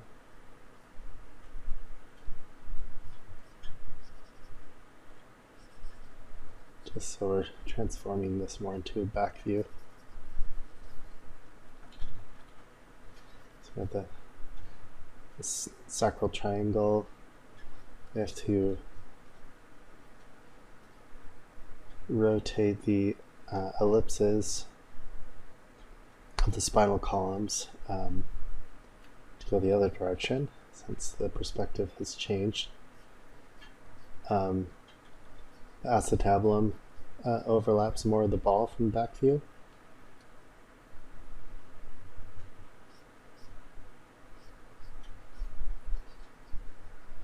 And then we can push the ischium and the pubis further back, since that's more on the interior side. And we all have a better view of the coccyx, the tailbone.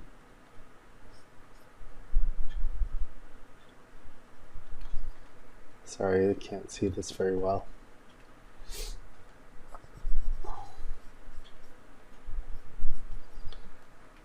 And of course we have to erase the patella, and we'll replace it, oops, with the large round condyles of the femur, base of the femur.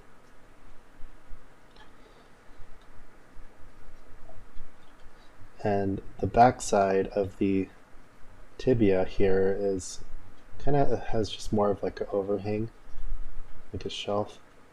So I'll just simplify it for now. And then, of course, the back of the foot, we'll just see the ball of the foot, the calcaneus. It has the Achilles tendon that feeds down into it. So I think it's going to serve our purposes for doing this back view. So we'll go ahead and save this and get started on the drawing of the muscles. Okay, so now we can block in the muscles. And perhaps we'll start off with the gluteus medius. Again, it's on the lateral side of the hips, attaches onto the iliac crest, then fastens onto the great trochanter as it flows into the iliotibial band, D-band, which overlays the vastus lateralis.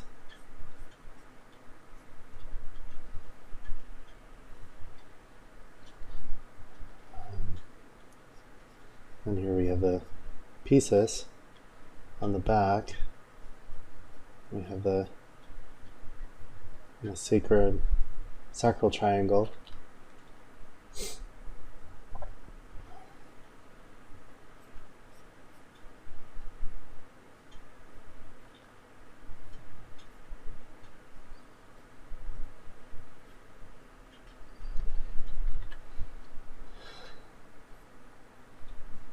locking in the gluteus maximus right now. Usually it's kind of indicated with a kind of butterfly shape.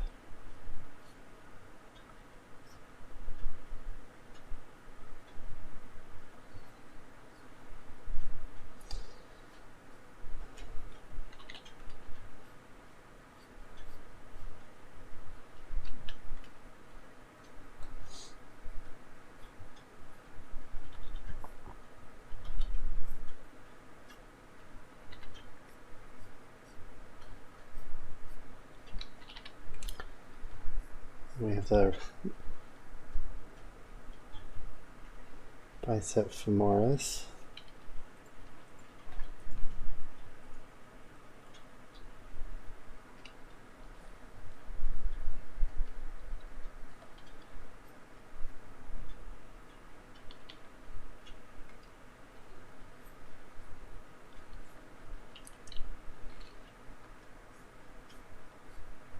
And remember, the bicep femoris comes out and attaches to the head of the fibula on the lateral side of the leg.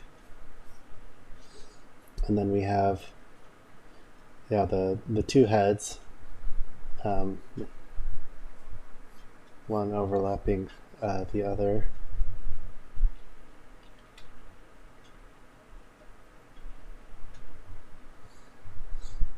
And then on the other side, we have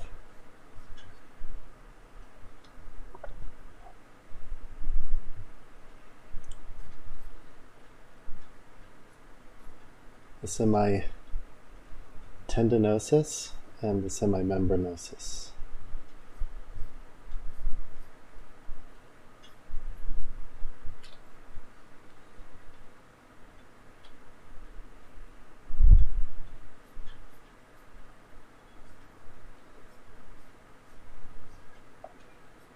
See a bit of the adductors.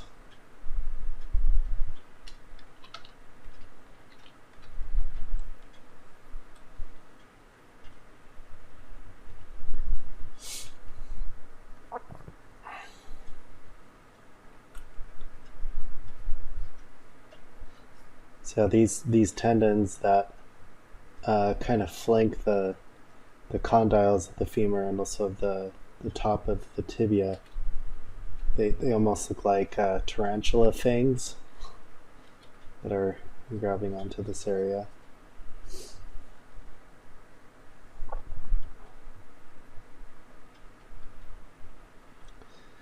And we have the gastrocnemius muscles.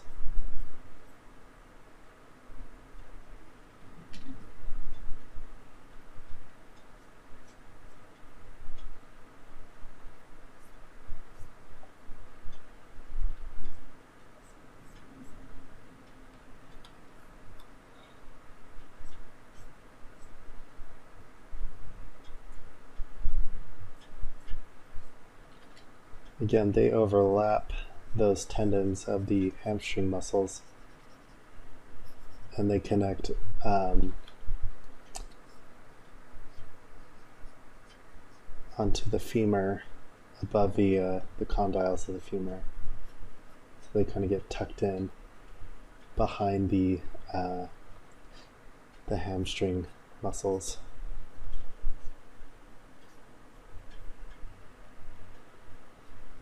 Remember, here we have the great trochanter,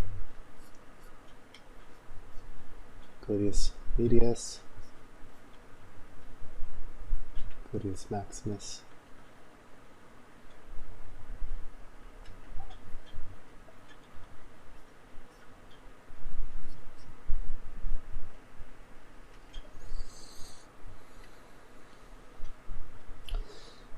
And the gastrocnemius, the calf muscles, they connect to the Achilles tendon, comes all the way down and latches onto the calcaneus, the ball of the foot.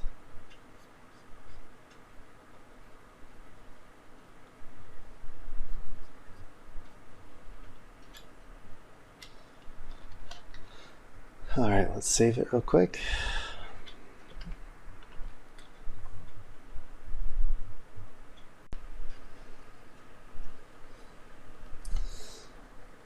Okay, let's finish the lower legs here. So on the lateral side, we'll be able to see a bit more of the soleus, that the gastrocnemius and the Achilles tendon are overlapping.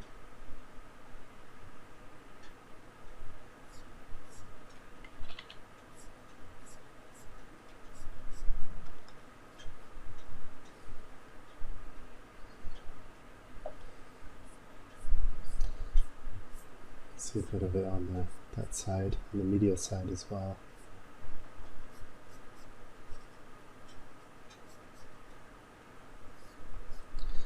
I'll just simplify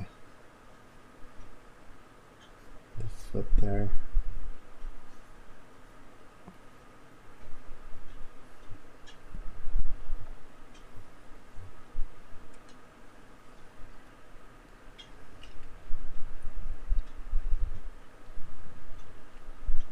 Okay, maybe we can do some of the labeling real quick. We'll take off the symmetry tool. So here we have the biceps femoris.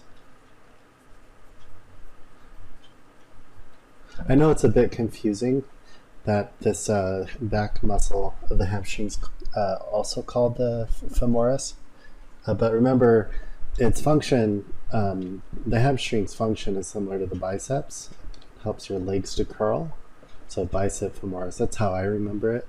And then the rectus femoris is for the quads, because it helps straighten out the leg.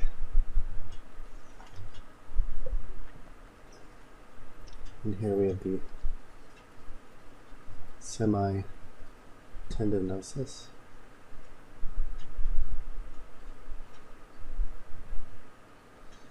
And that overlaps the semimembranosus.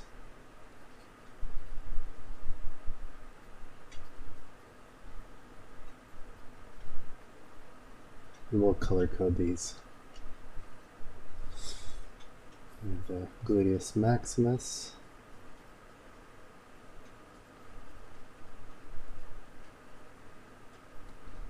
Gluteus medius.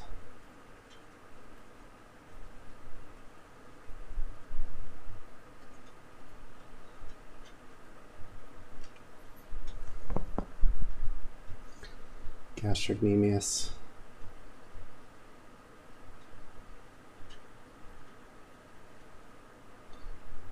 Soleus.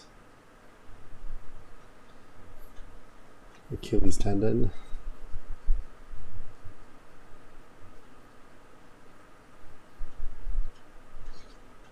And calcaneus.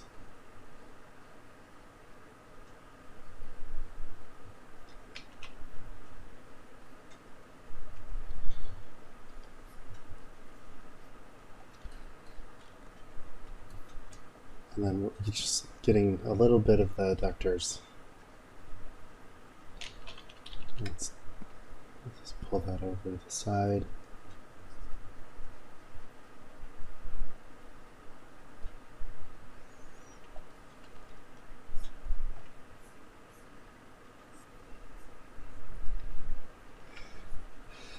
Okay, I think we're ready to color code here.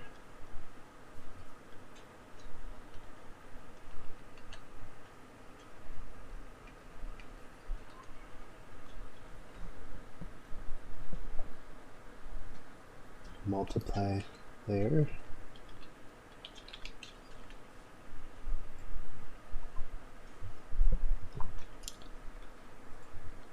Save it.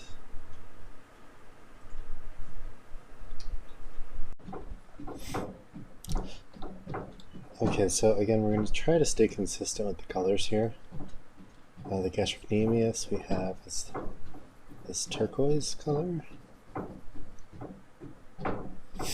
And the soleus, It's like a light celestial blue.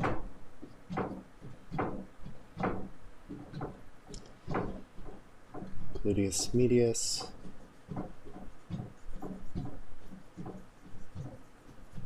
Pink.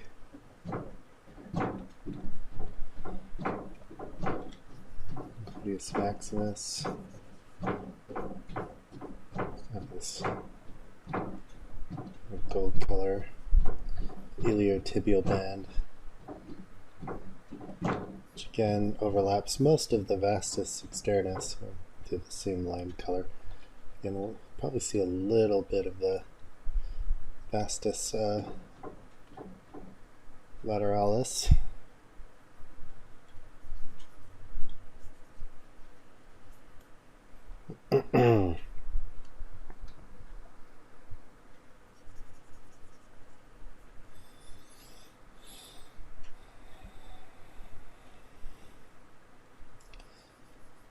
And the bicep femoris,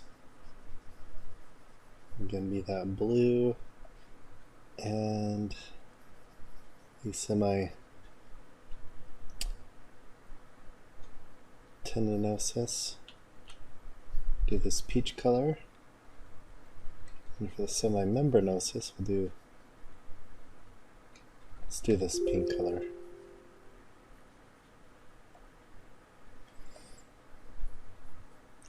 And for the tendons, it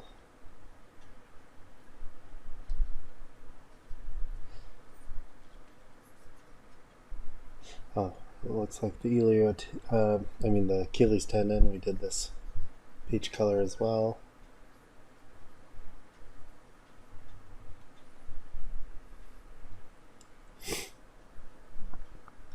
And the adductors,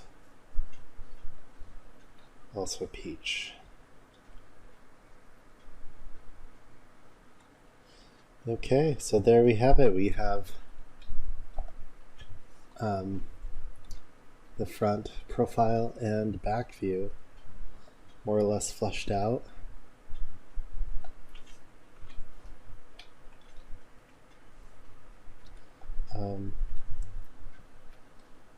We can add a little bit directional lines to the muscles here.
Just add a little bit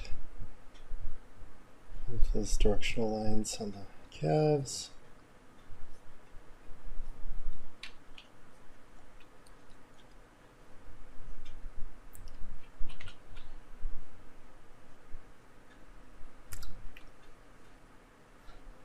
Okay, yeah, I think we're good.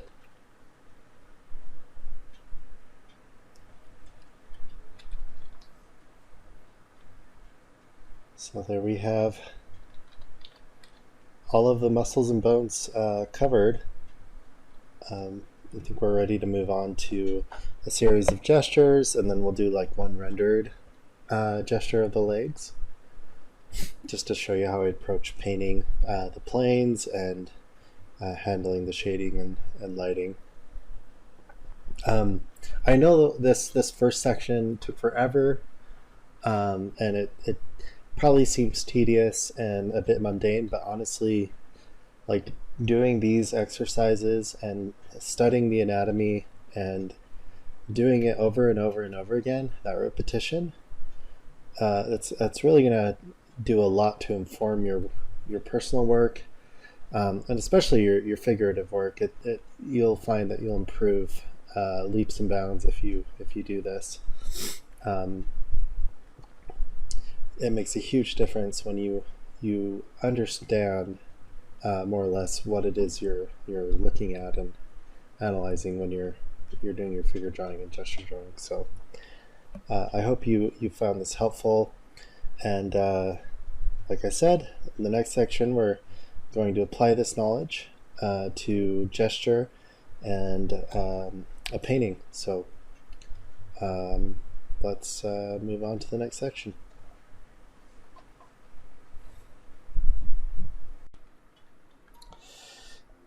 Okay, in this section we're going to do a series of gestures. I'm thinking 3 to 4, just exploring the proportions and overall rhythms of the legs. After that, we'll do one long sustained pose, probably somewhere between a half hour to an hour, focusing on the lighting and the planes of the legs. So let's jump into it. Whenever I'm doing gestures, I like to do a series of warm-up exercises where I just start off with a series of circles, drawing big, medium, small. I'll try to vary the line weight a little bit and the opacity. And this helps me warm up my hand-eye coordination, my wrist, my shoulder. So when I start drawing my gestures, I'm kind of ready to go. And then I'll do a series of ellipses.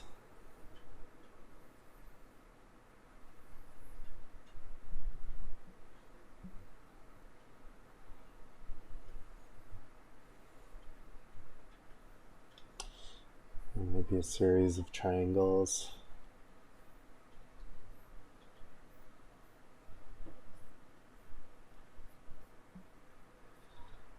Again, trying to vary the distancing, the sizes.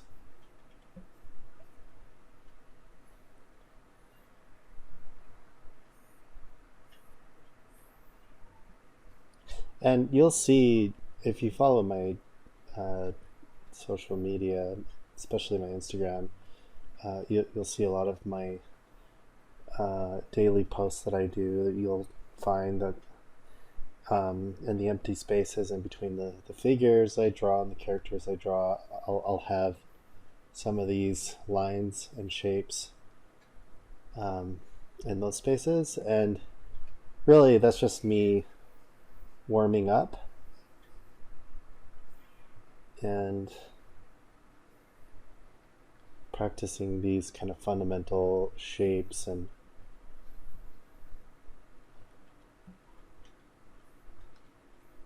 preparation for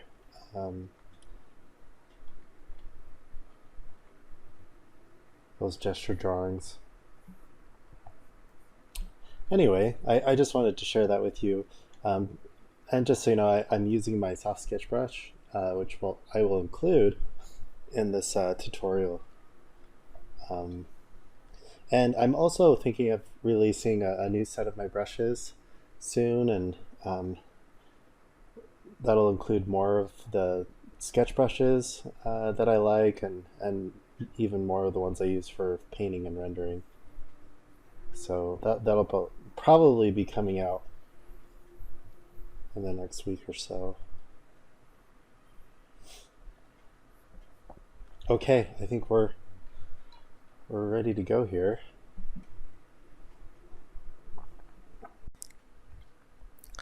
Okay, here we're moving on with the gestures.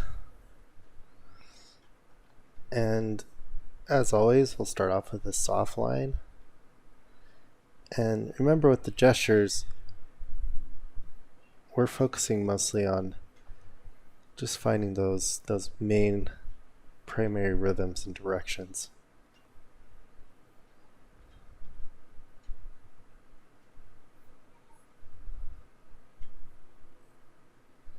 So here we have that S curve of the front of the leg.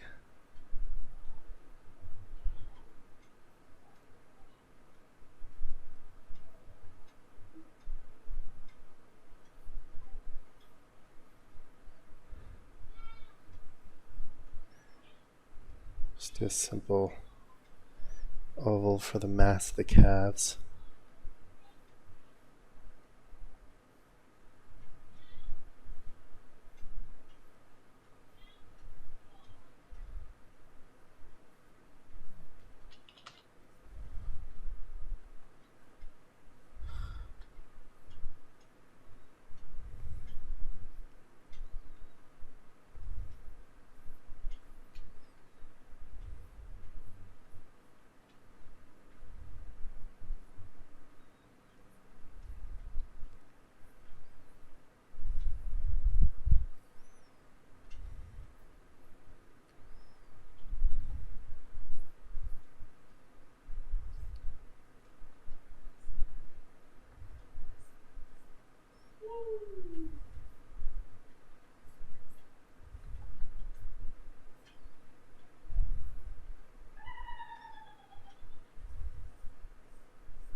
I'm going to shrink this down a little bit.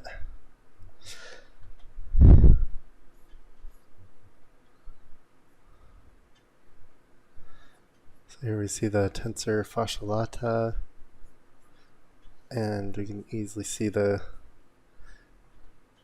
gluteus medius. Right there's the great trochanter, and his vastus lateralis is huge. It's that large shape right there.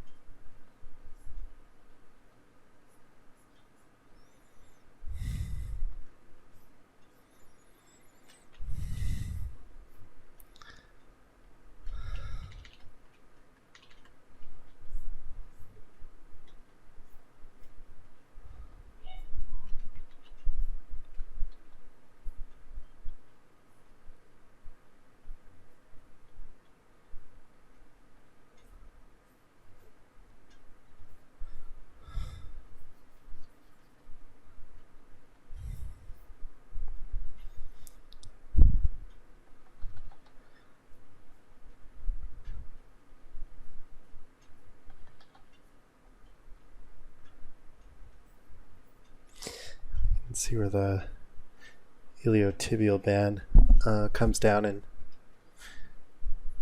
feeds onto the anterior lateral side of the upper tibia.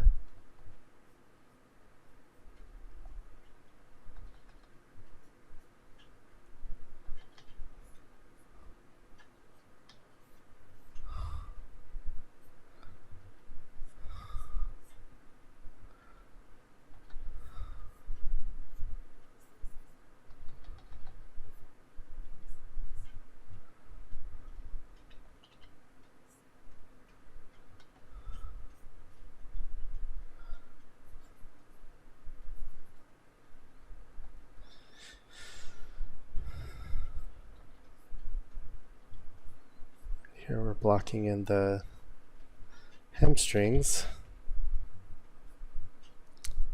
On the lateral side is the biceps femoris, and then on the medial side we have the semitendinosus and semimembranosus.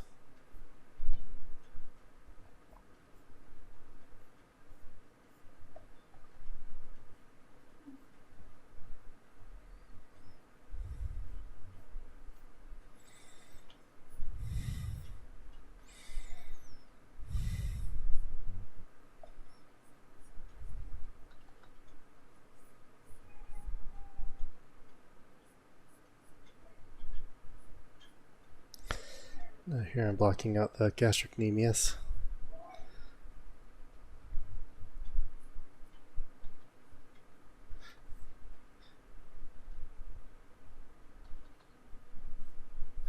And here we have the vastus medialis.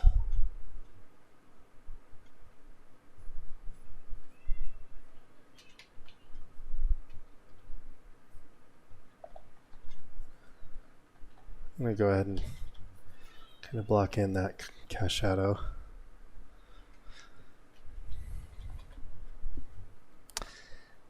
I'm going to save it, and we'll finish this.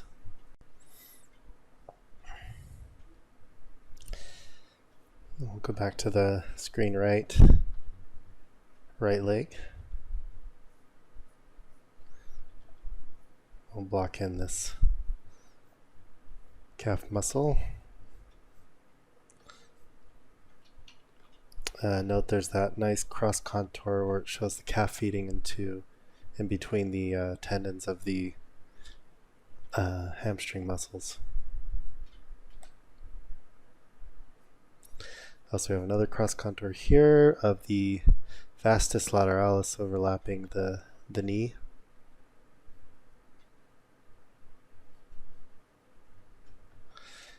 And then you can see the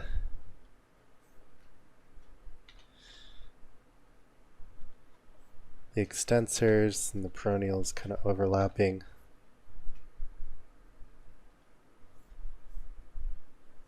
the knee area as well.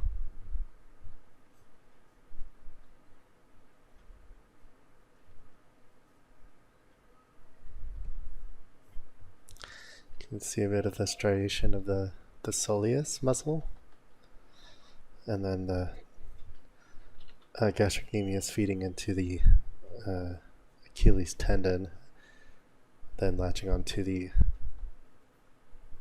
ball of the foot, the calcaneus.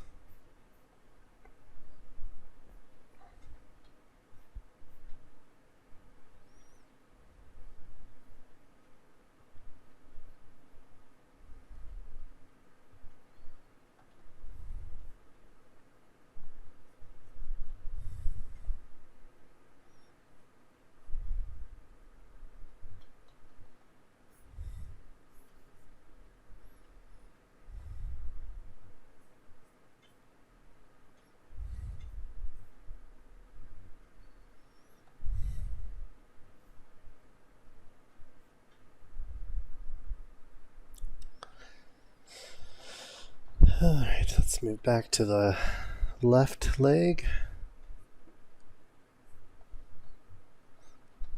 When you're doing these gestures, just make sure that you have the feet kind of connected in the proper relationship to each other.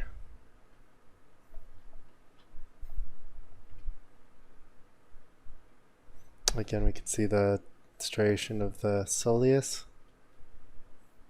kind of feeding or running from alongside the gastrocnemius and then down into the Achilles tendon.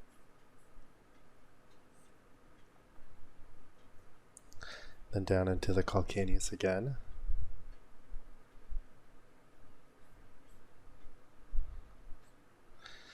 And you can see a little bit of the peroneals coming back behind the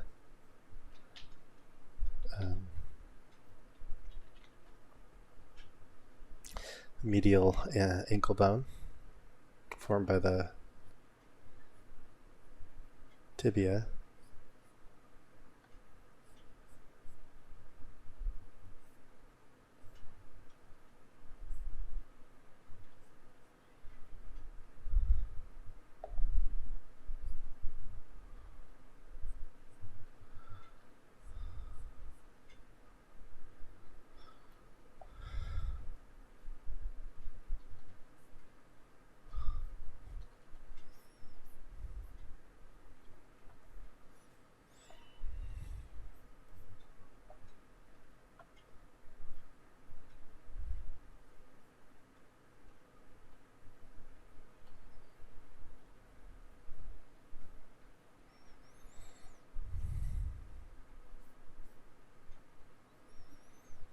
we'll just quickly block in the foot.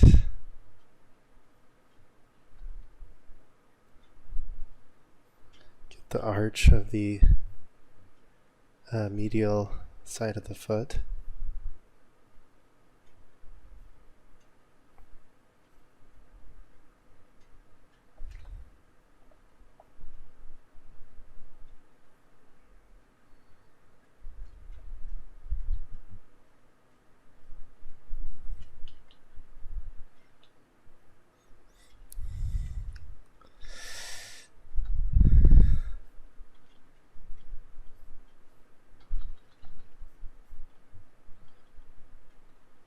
You can see a little more of the striation of, I think that would be like kind of the separation of the iliotibial band and the vastus lateralis. We can see some of the striations of his gluteus medius muscle fibers.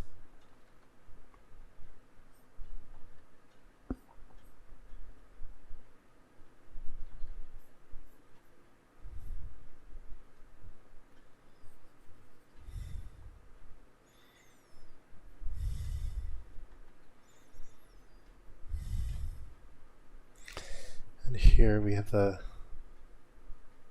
tensor fascia lata.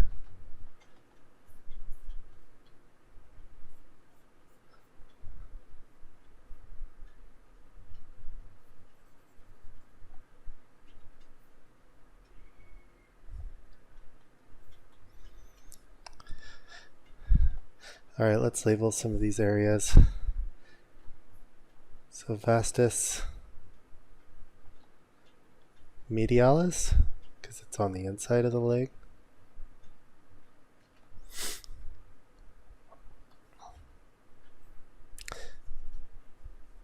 Bicep femoris.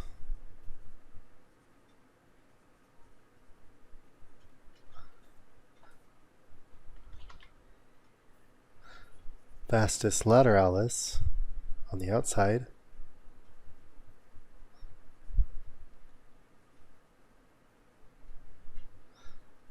TFL, tensor fascia lata. Gluteus medius.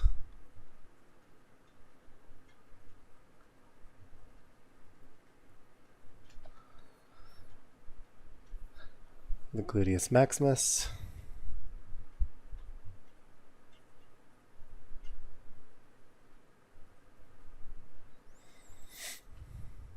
Gastrocnemius.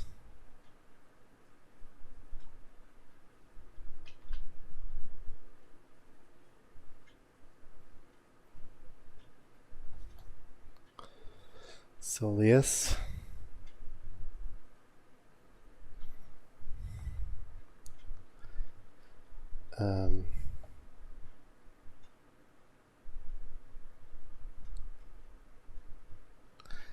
Here we can see the peroneals.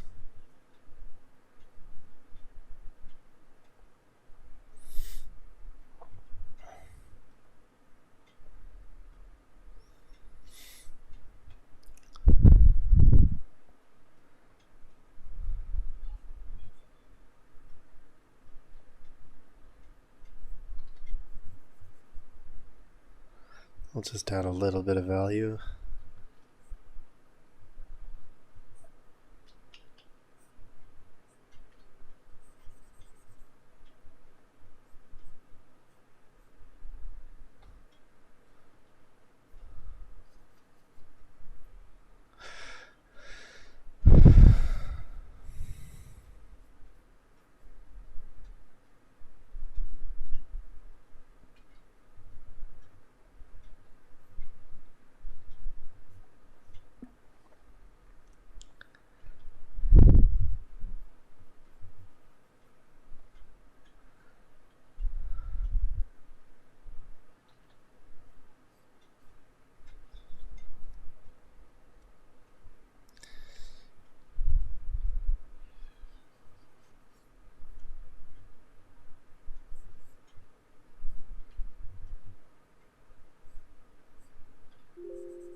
All right. Well, I think that's a pretty good gesture, and we identified a lot of the muscles. So I think we're pretty much ready to move on to the next one.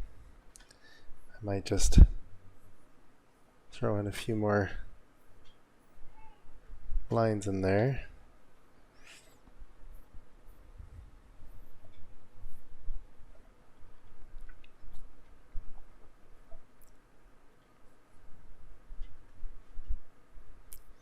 All right.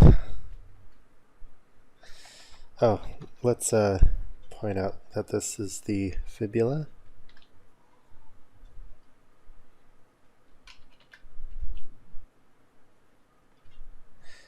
And the ankle bone here is the tibia.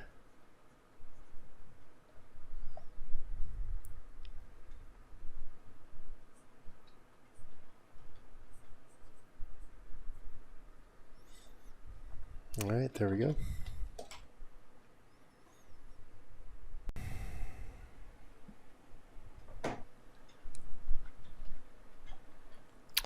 Now there's one last thing I wanted to throw in there. I'll just accentuate this, the overlap or cross contours here. Just add a little more depth and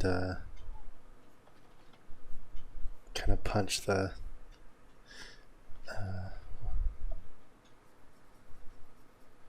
cast shadow there on the calf.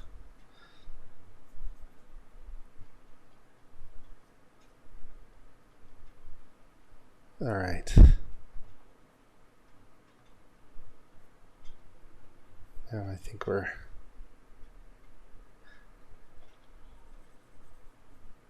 good to go.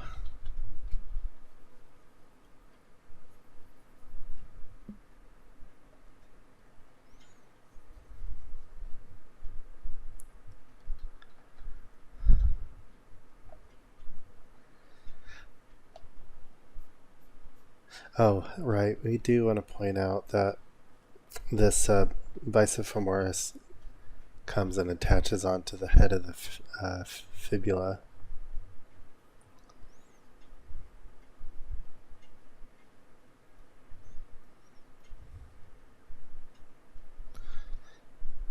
Okay. All right, moving on to the next one.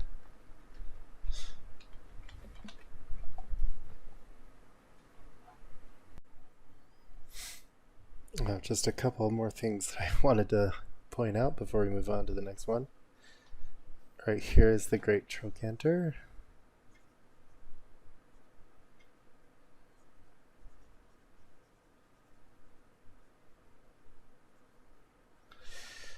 And here we can see the striation of the IT band, the iliotibial band.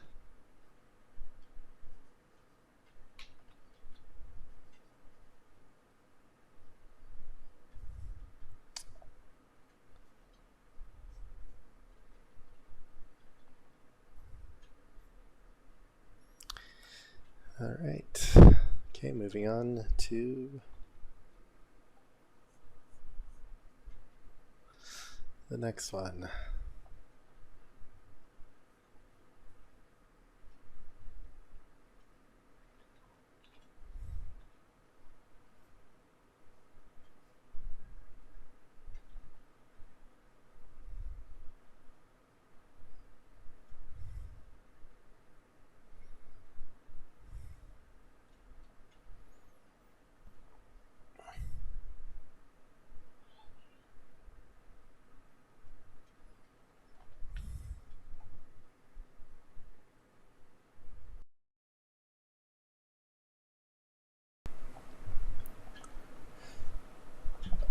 For those of you who want to know, I am using these reference images from bodiesinmotion.com. They have a great library of 3D scan images that are very high resolution, and they also have very nice lighting, which I think is ideal when you're doing these anatomy studies. since you can see all the planes and see all of those anatomical landmarks with more clarity.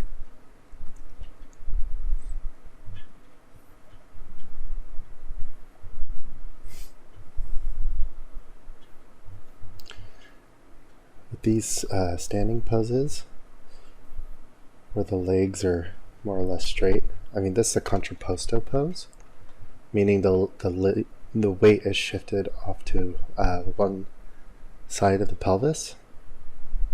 In this case, it would be on the screen left.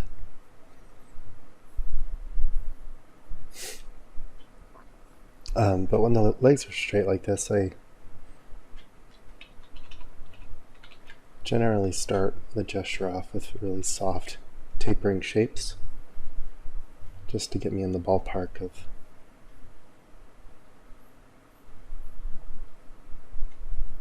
the overall placement of things.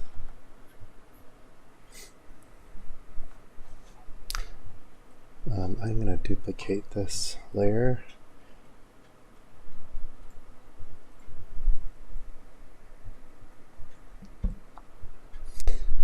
All right.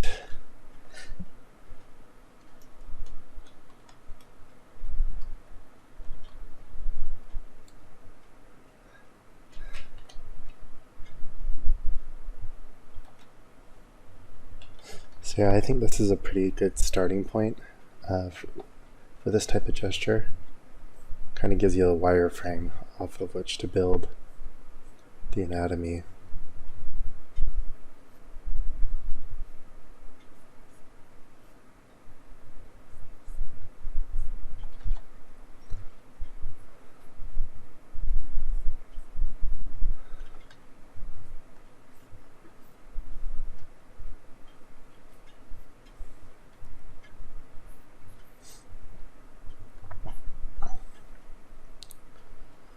I also find it helpful to do a gestural line showing the alignment of the knees.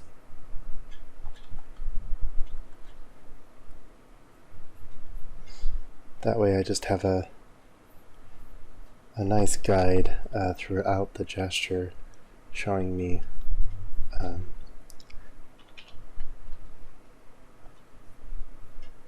where things should go.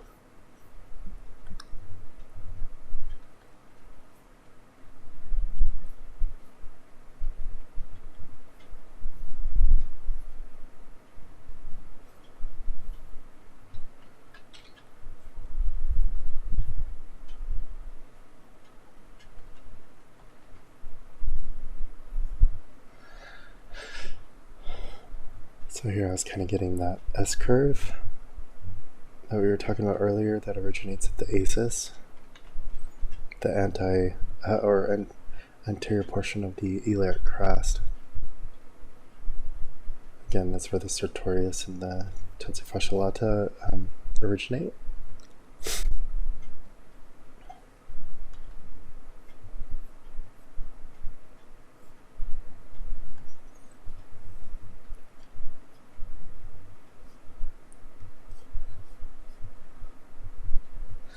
Here I'm just blocking in the vastus medialis, the rectus femoris.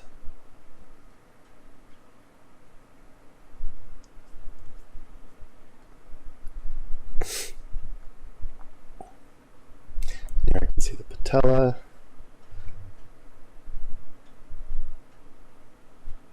Where it feeds down into the shin, that tibial tuberosity.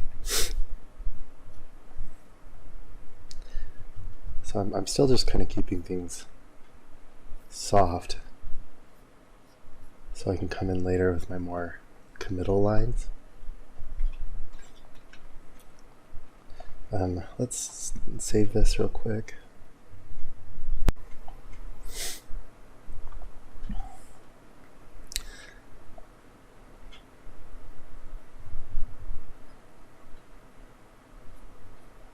Okay, so I'm just making sure I got the perspective right on this knee area. You can kind of see the blade of the shin bone coming down here.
Here we have that nice cross contour of the screen right adductors overlapping the screen left adductors.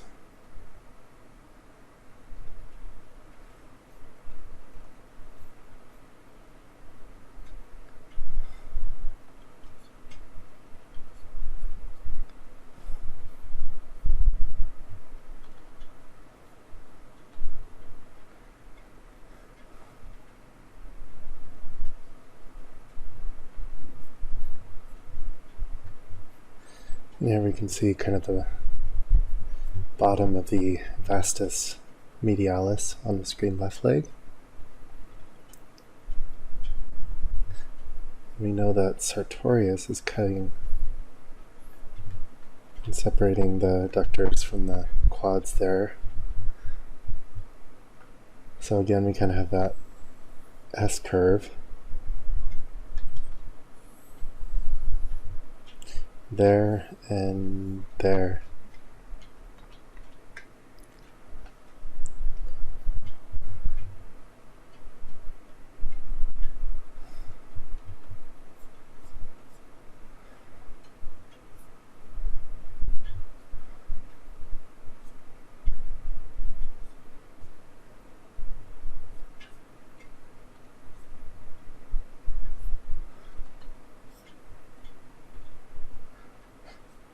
I can indicate that pretty strong cast shadow there in the crotch.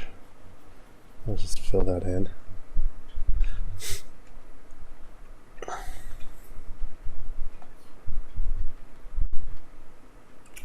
We can see that that knee area is kind of overlapping the vastus lateralis.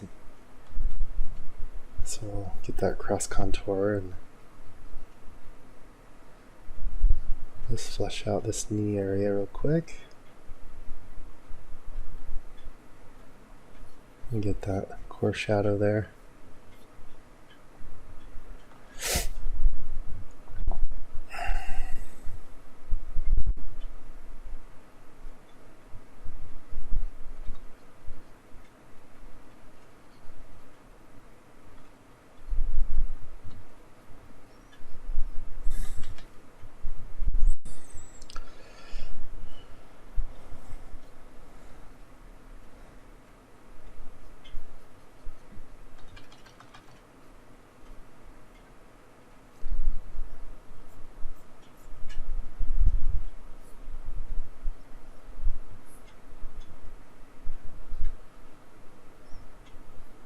When I'm doing the gesture of the ankles, as you can see, for one, let's see, I gotta pull this down a little bit. But you can see I just do that like little kind of wrapping line to show the perspective of the ankle. And I actually like using those kind of wrapping lines up here on the waist as well, just to show the tilt of the pelvis.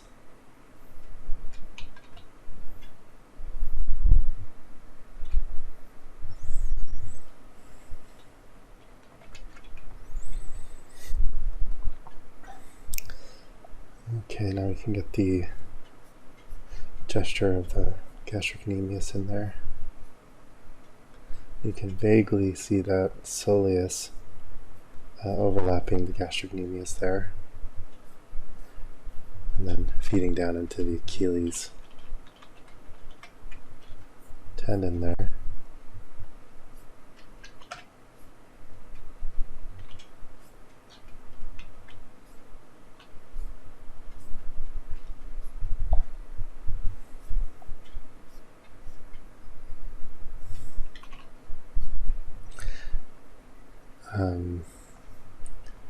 So let's go ahead and accentuate that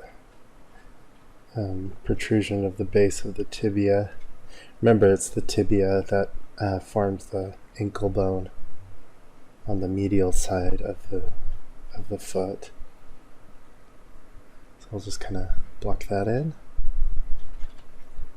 We'll accentuate this cross contour of the knee overlapping the lower leg there.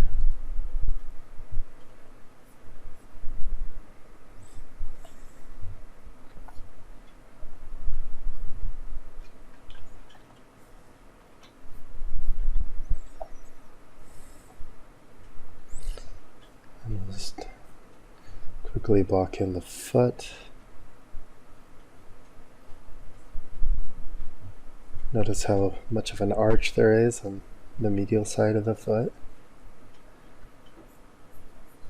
So that's a good way to really show a stark difference between the medial side of the foot and the lateral side of the foot. There's that inner arch.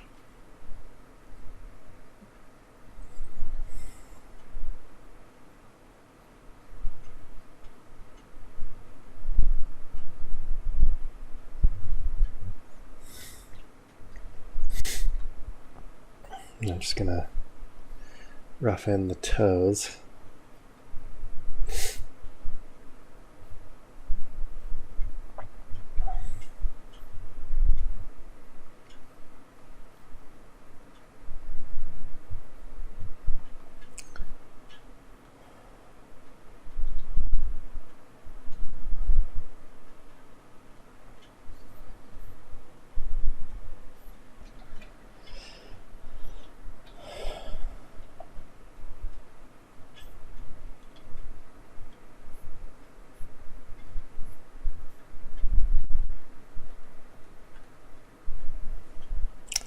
Alright, we'll come back to that. But let's move back to the screen right leg. Here we can see a nice core shadow on the adductors, and then there's a kind of a sharper calf shadow. And it feeds back into a core shadow on top of the rectus femoris, and where the sartorius would divide the quads from the adductors.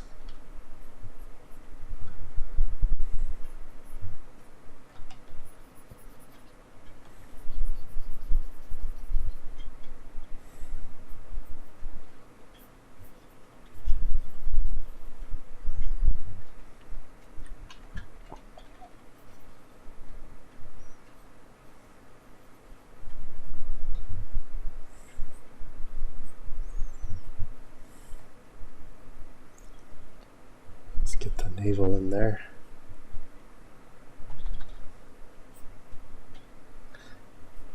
Notice how much the external oblique here is overlapping the gluteus medius. And that gluteus medius definitely kind of protrudes out as it's being pinched by this contrapposto pose.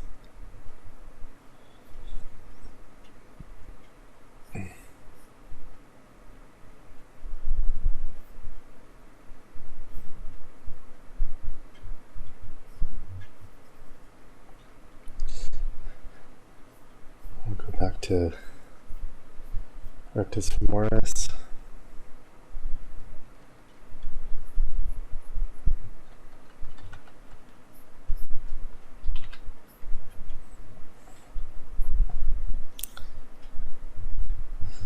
Now to the vastus medialis.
Just kind of flattening the the shadow shape there so it's not too noisy.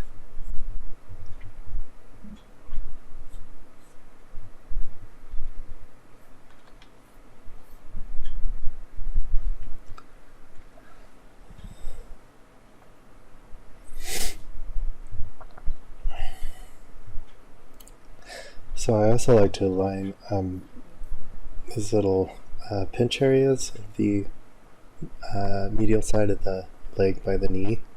Make sure they're lining up. And then once I have that lined up, I can go in and flesh out the calf muscle here.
See that there's kind of a rim light here, so we'll just do a half tone.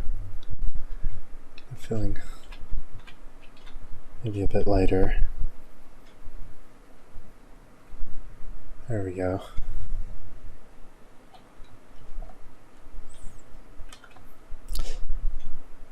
Flush out the screen right foot.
Alright, let's go back to the screen left leg.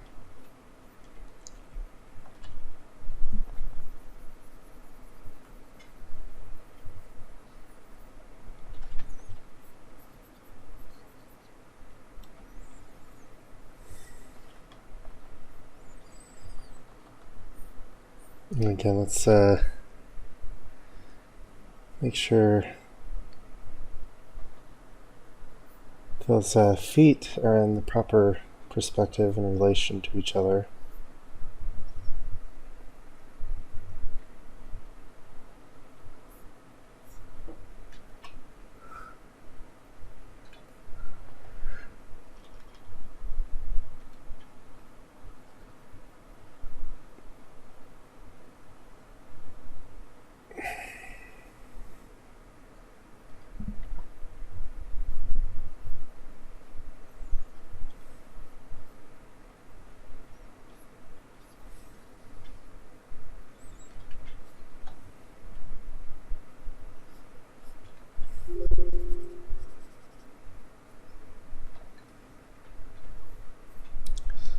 Okay, I think we're about done with this one. Again, it's more of a gesture. We're not rendering too much.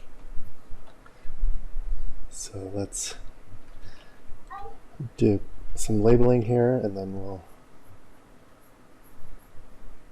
move on to the next one.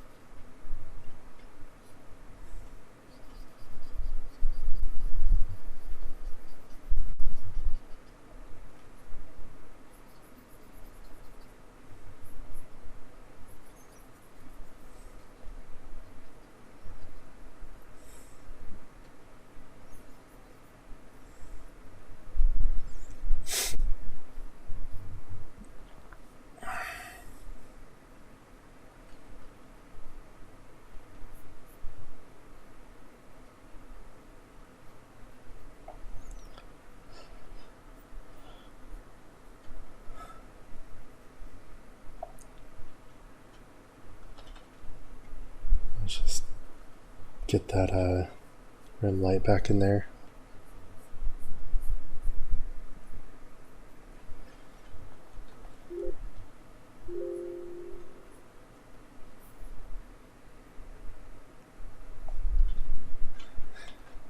Okay, I'm just going to use the smudge tool here, the blender, I should say.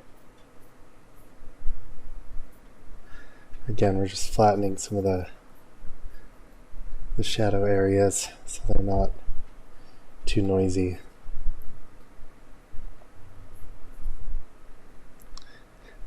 All right, so let's go in and label these after we save it.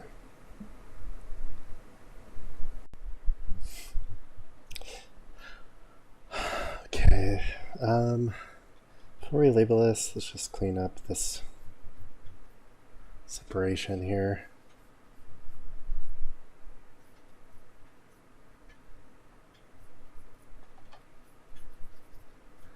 Just wanted to get the bounce light in on this inner thigh, the adductor.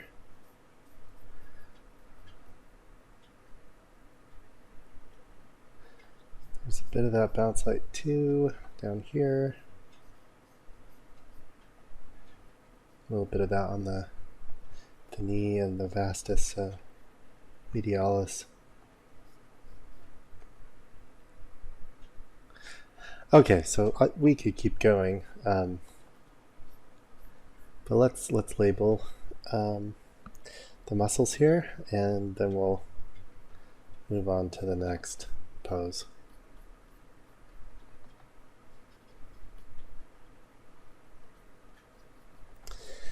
Okay, so here let's get a darker value.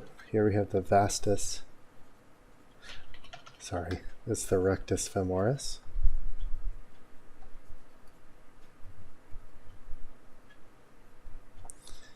Here we have the adductors. And then here on the medial side we have the vastus medialis.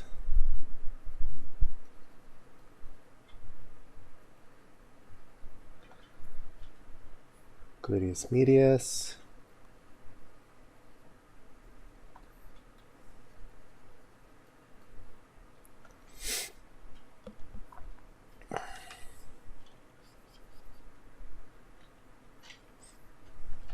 We have the external oblique.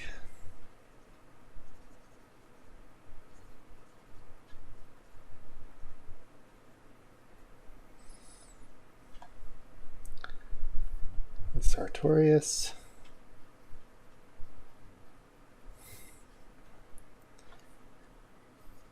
Again, the vastus medialis.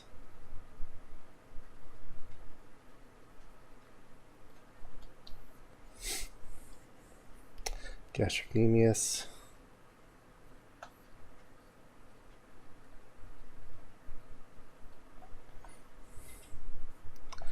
Here's the tibia. soleus.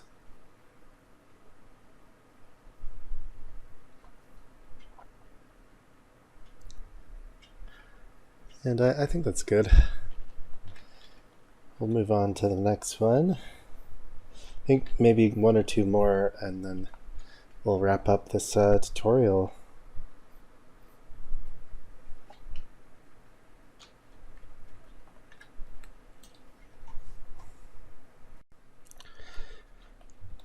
Okay, so this will be our last gesture, and I think after this we're going to wrap up the tutorial.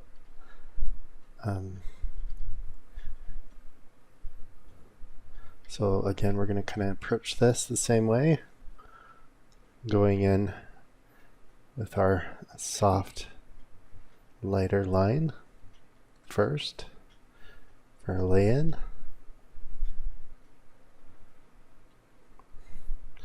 Make sure the feet are lined up as they should be.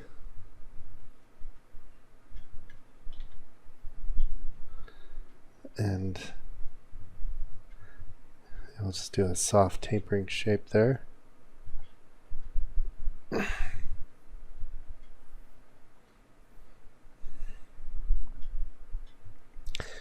we'll match up the knees.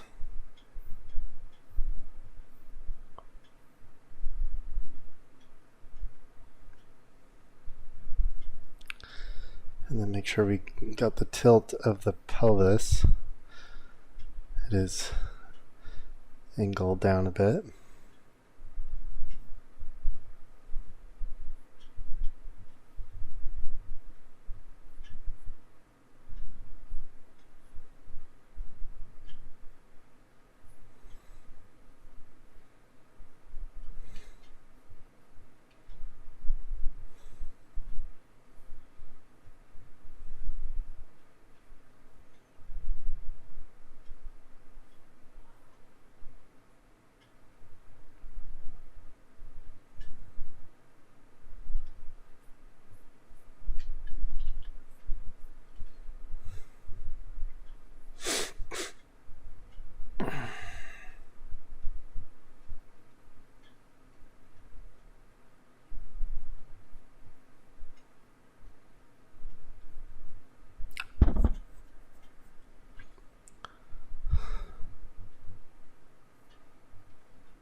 Block in the mass of the hamstrings.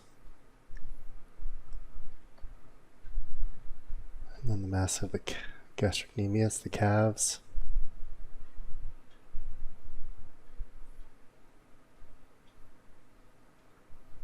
The balls of the feet.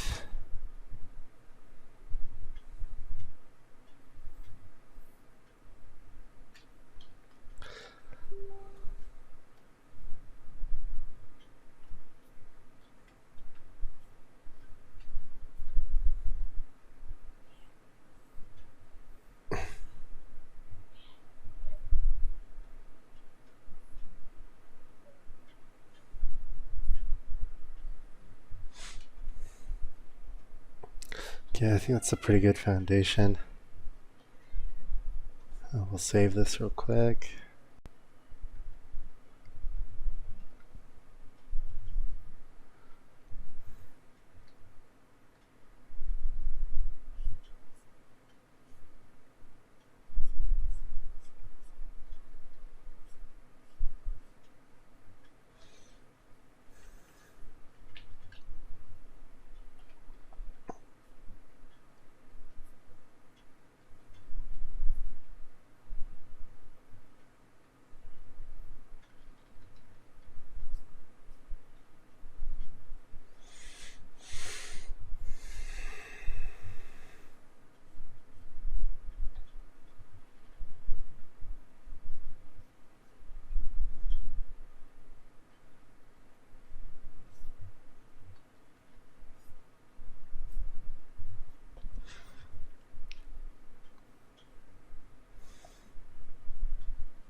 Okay. With the back view like this, you definitely want to take advantage of those cross contours of the gastrocnemius overlapping those cable-like tendons of the hamstrings that hug this area right here on the back side of the knee.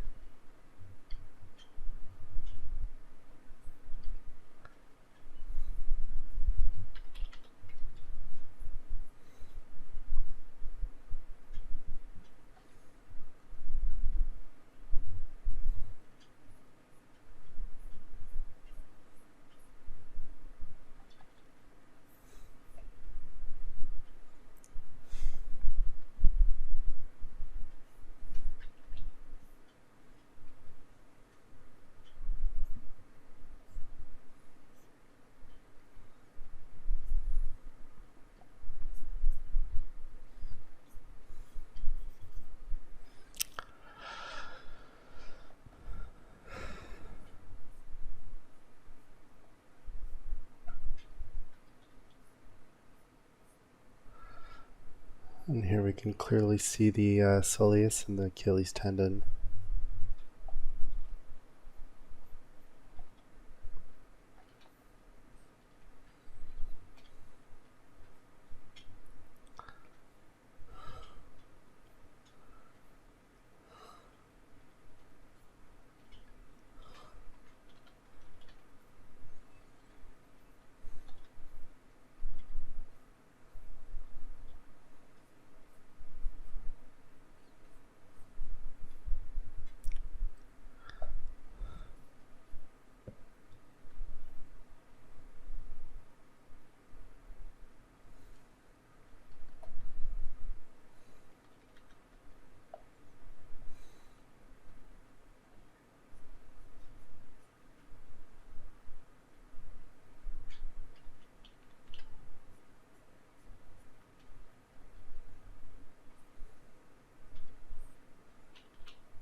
Let's go ahead and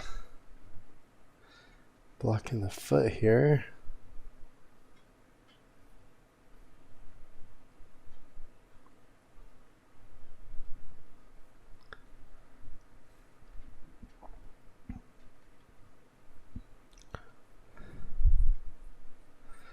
I can see the intense tapering of the Achilles tendon as it feeds into the ball of the foot, the calcaneus. And that core shadow gets kind of sharper and sharper as it gets thinner and thinner towards the base of the foot. We have those little cast shadows.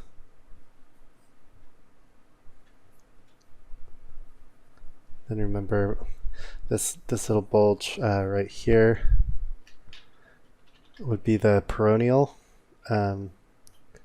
one of the peroneal muscles.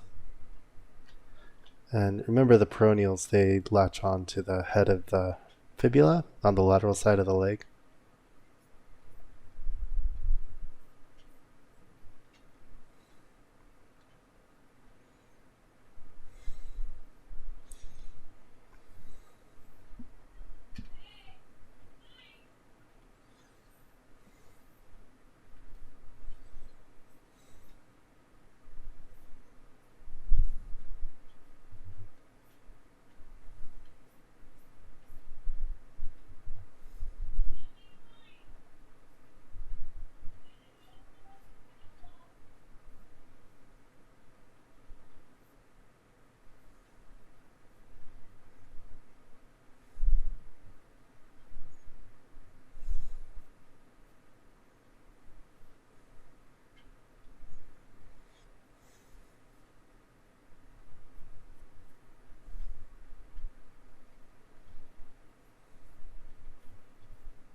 Here I'm just doing some kind of wrapping tones. I don't want to get too carried away.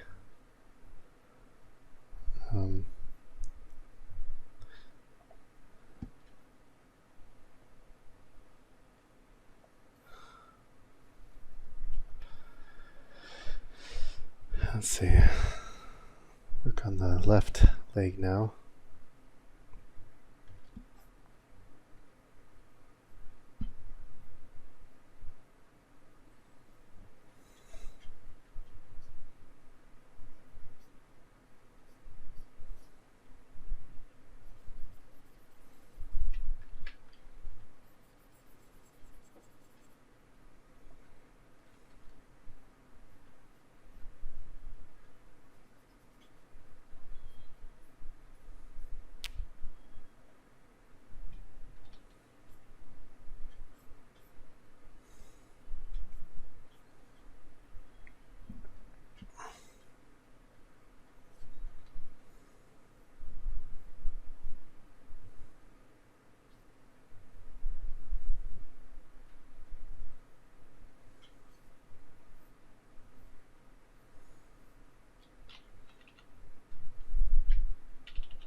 You want to make sure when you do those wrapping tones that they're following the planes and geometry. Otherwise it'll just look like noise. And that won't help describe the form.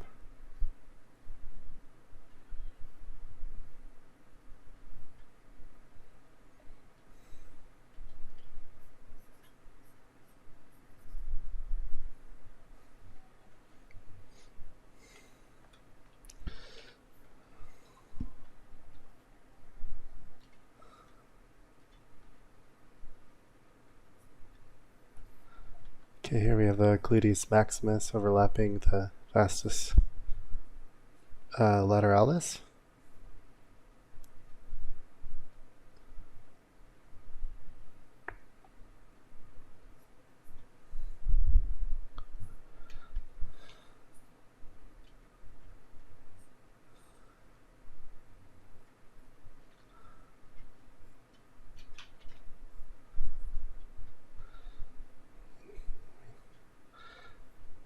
Have that core shadow on the adductors and the hamstrings, probably the semitendinosus and membranosus.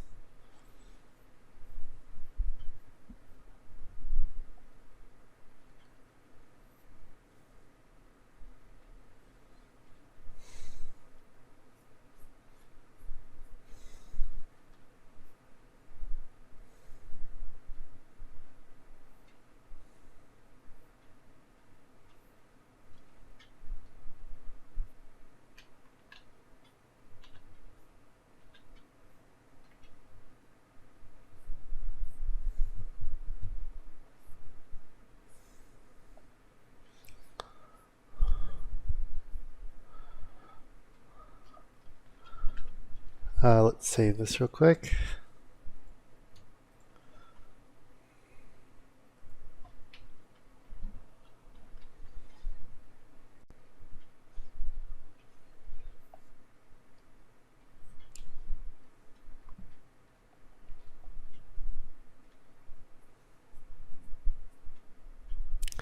So here we can kind of see that tendon of the biceps femoris. Not the biceps, yes, the bicep femoris. And it kind of creates that nice straight. It's a bit more angled in. There we go. And that overlaps the vastus lateralis. And then we can kind of vaguely see kind of the furrows of the gastrocnemius feeding into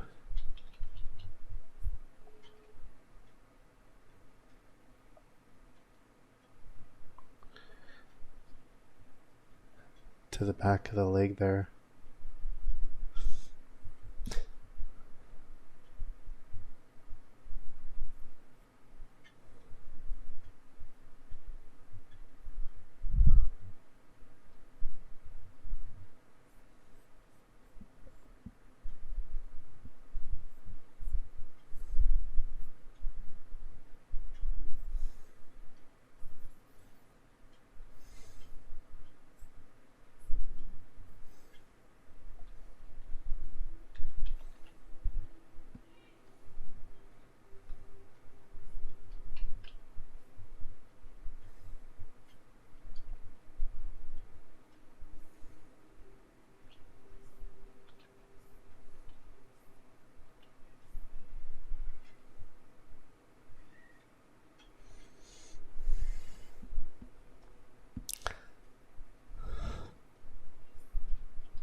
We'll block in the calf muscle.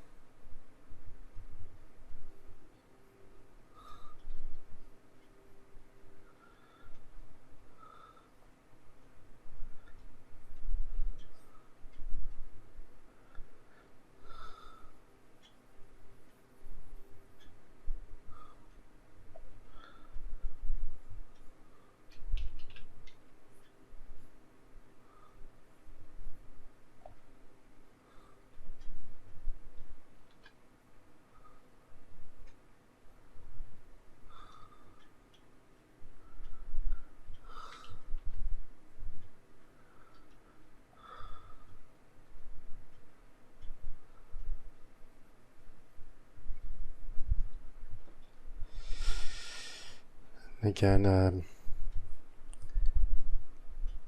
let's see the soleus, then the ankle bone formed by the fibula, base of the fibula. Let's go ahead and block out the foot.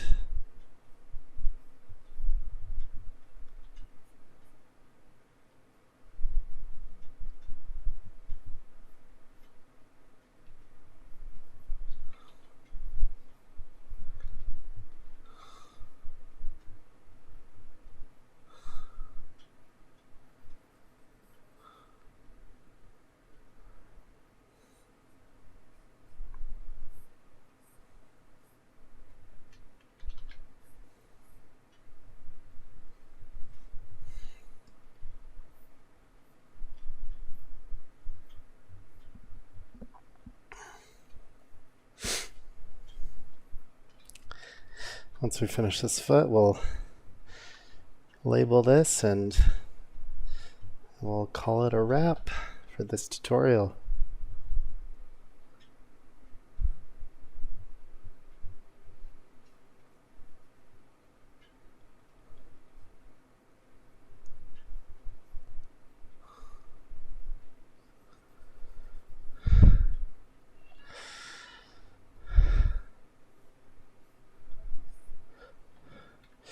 Okay, I'll just connect those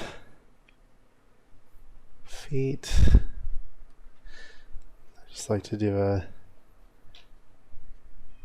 an ellipse to kind of show the ground plane.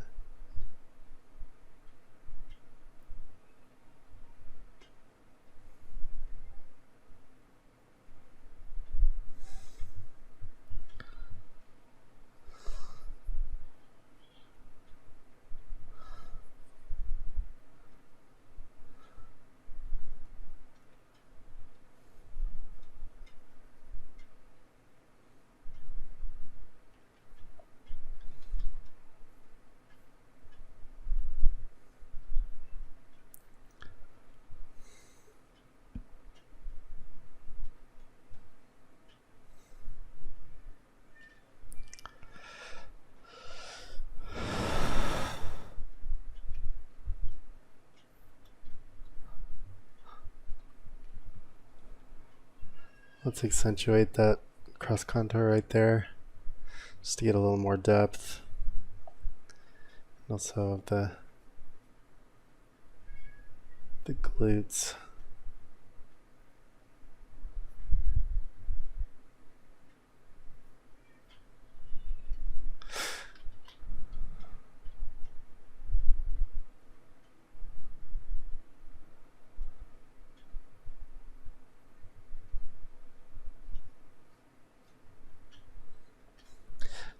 Okay, I think we're ready to label.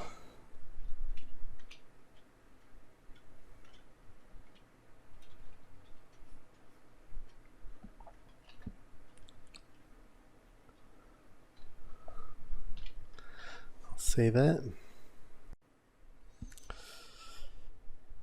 Okay, so I'll just go through this real quick. Gluteus maximus.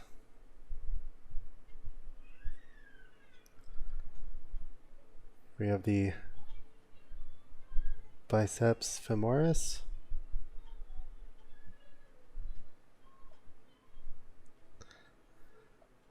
Vastus lateralis.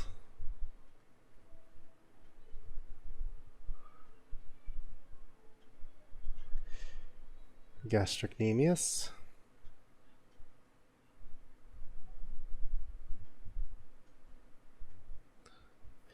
Lucilius,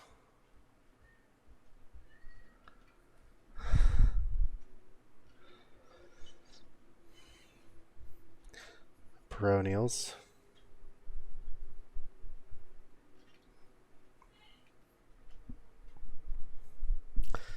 and there we have the semitendinosus.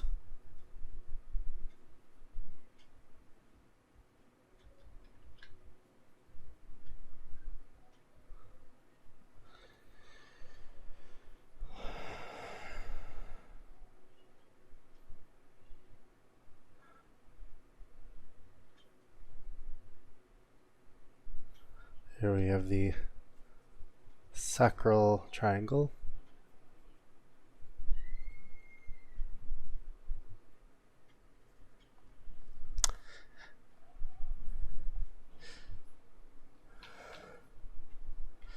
Then remember, on the lateral side of the leg we have the fibula that creates that ankle bone at the base.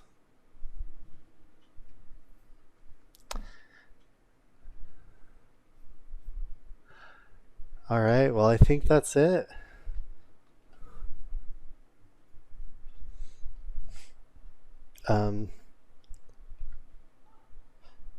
Yeah, I really hope that you found this tutorial helpful. I really tried to approach the subject of the legs from multiple angles by doing the rendering, doing these gestures, going over the front view, profile, and back view of the bones and muscles. I know it's a longer tutorial, but honestly, I think if you study the whole video and you go through and do this whole process, it'll really help your understanding of the anatomy of the legs, and it'll make it easier for you to internalize those shapes and anatomical landmarks, so you can then implement it into your work, whether that's concept, illustration, or figurative art. So I wanted to end this video by thanking all of you for all your support and for everything that you do to inspire me to continue creating these videos. I know for me it's been a great learning experience. I've learned a ton by creating these videos on the human figure and its anatomy. I really hope you found it just as helpful as I have. The next series of videos that I'll be focusing on will be on character design, prop design, and environment design. And the first video that will probably come out in the next few weeks will go over proportions, how to push proportions, and the stylization of the human figure, going over both male and female, which I think is going to be a lot of fun, so I'm looking forward to that. Anyways, until the next video, thanks again for tuning in. Okay, bye.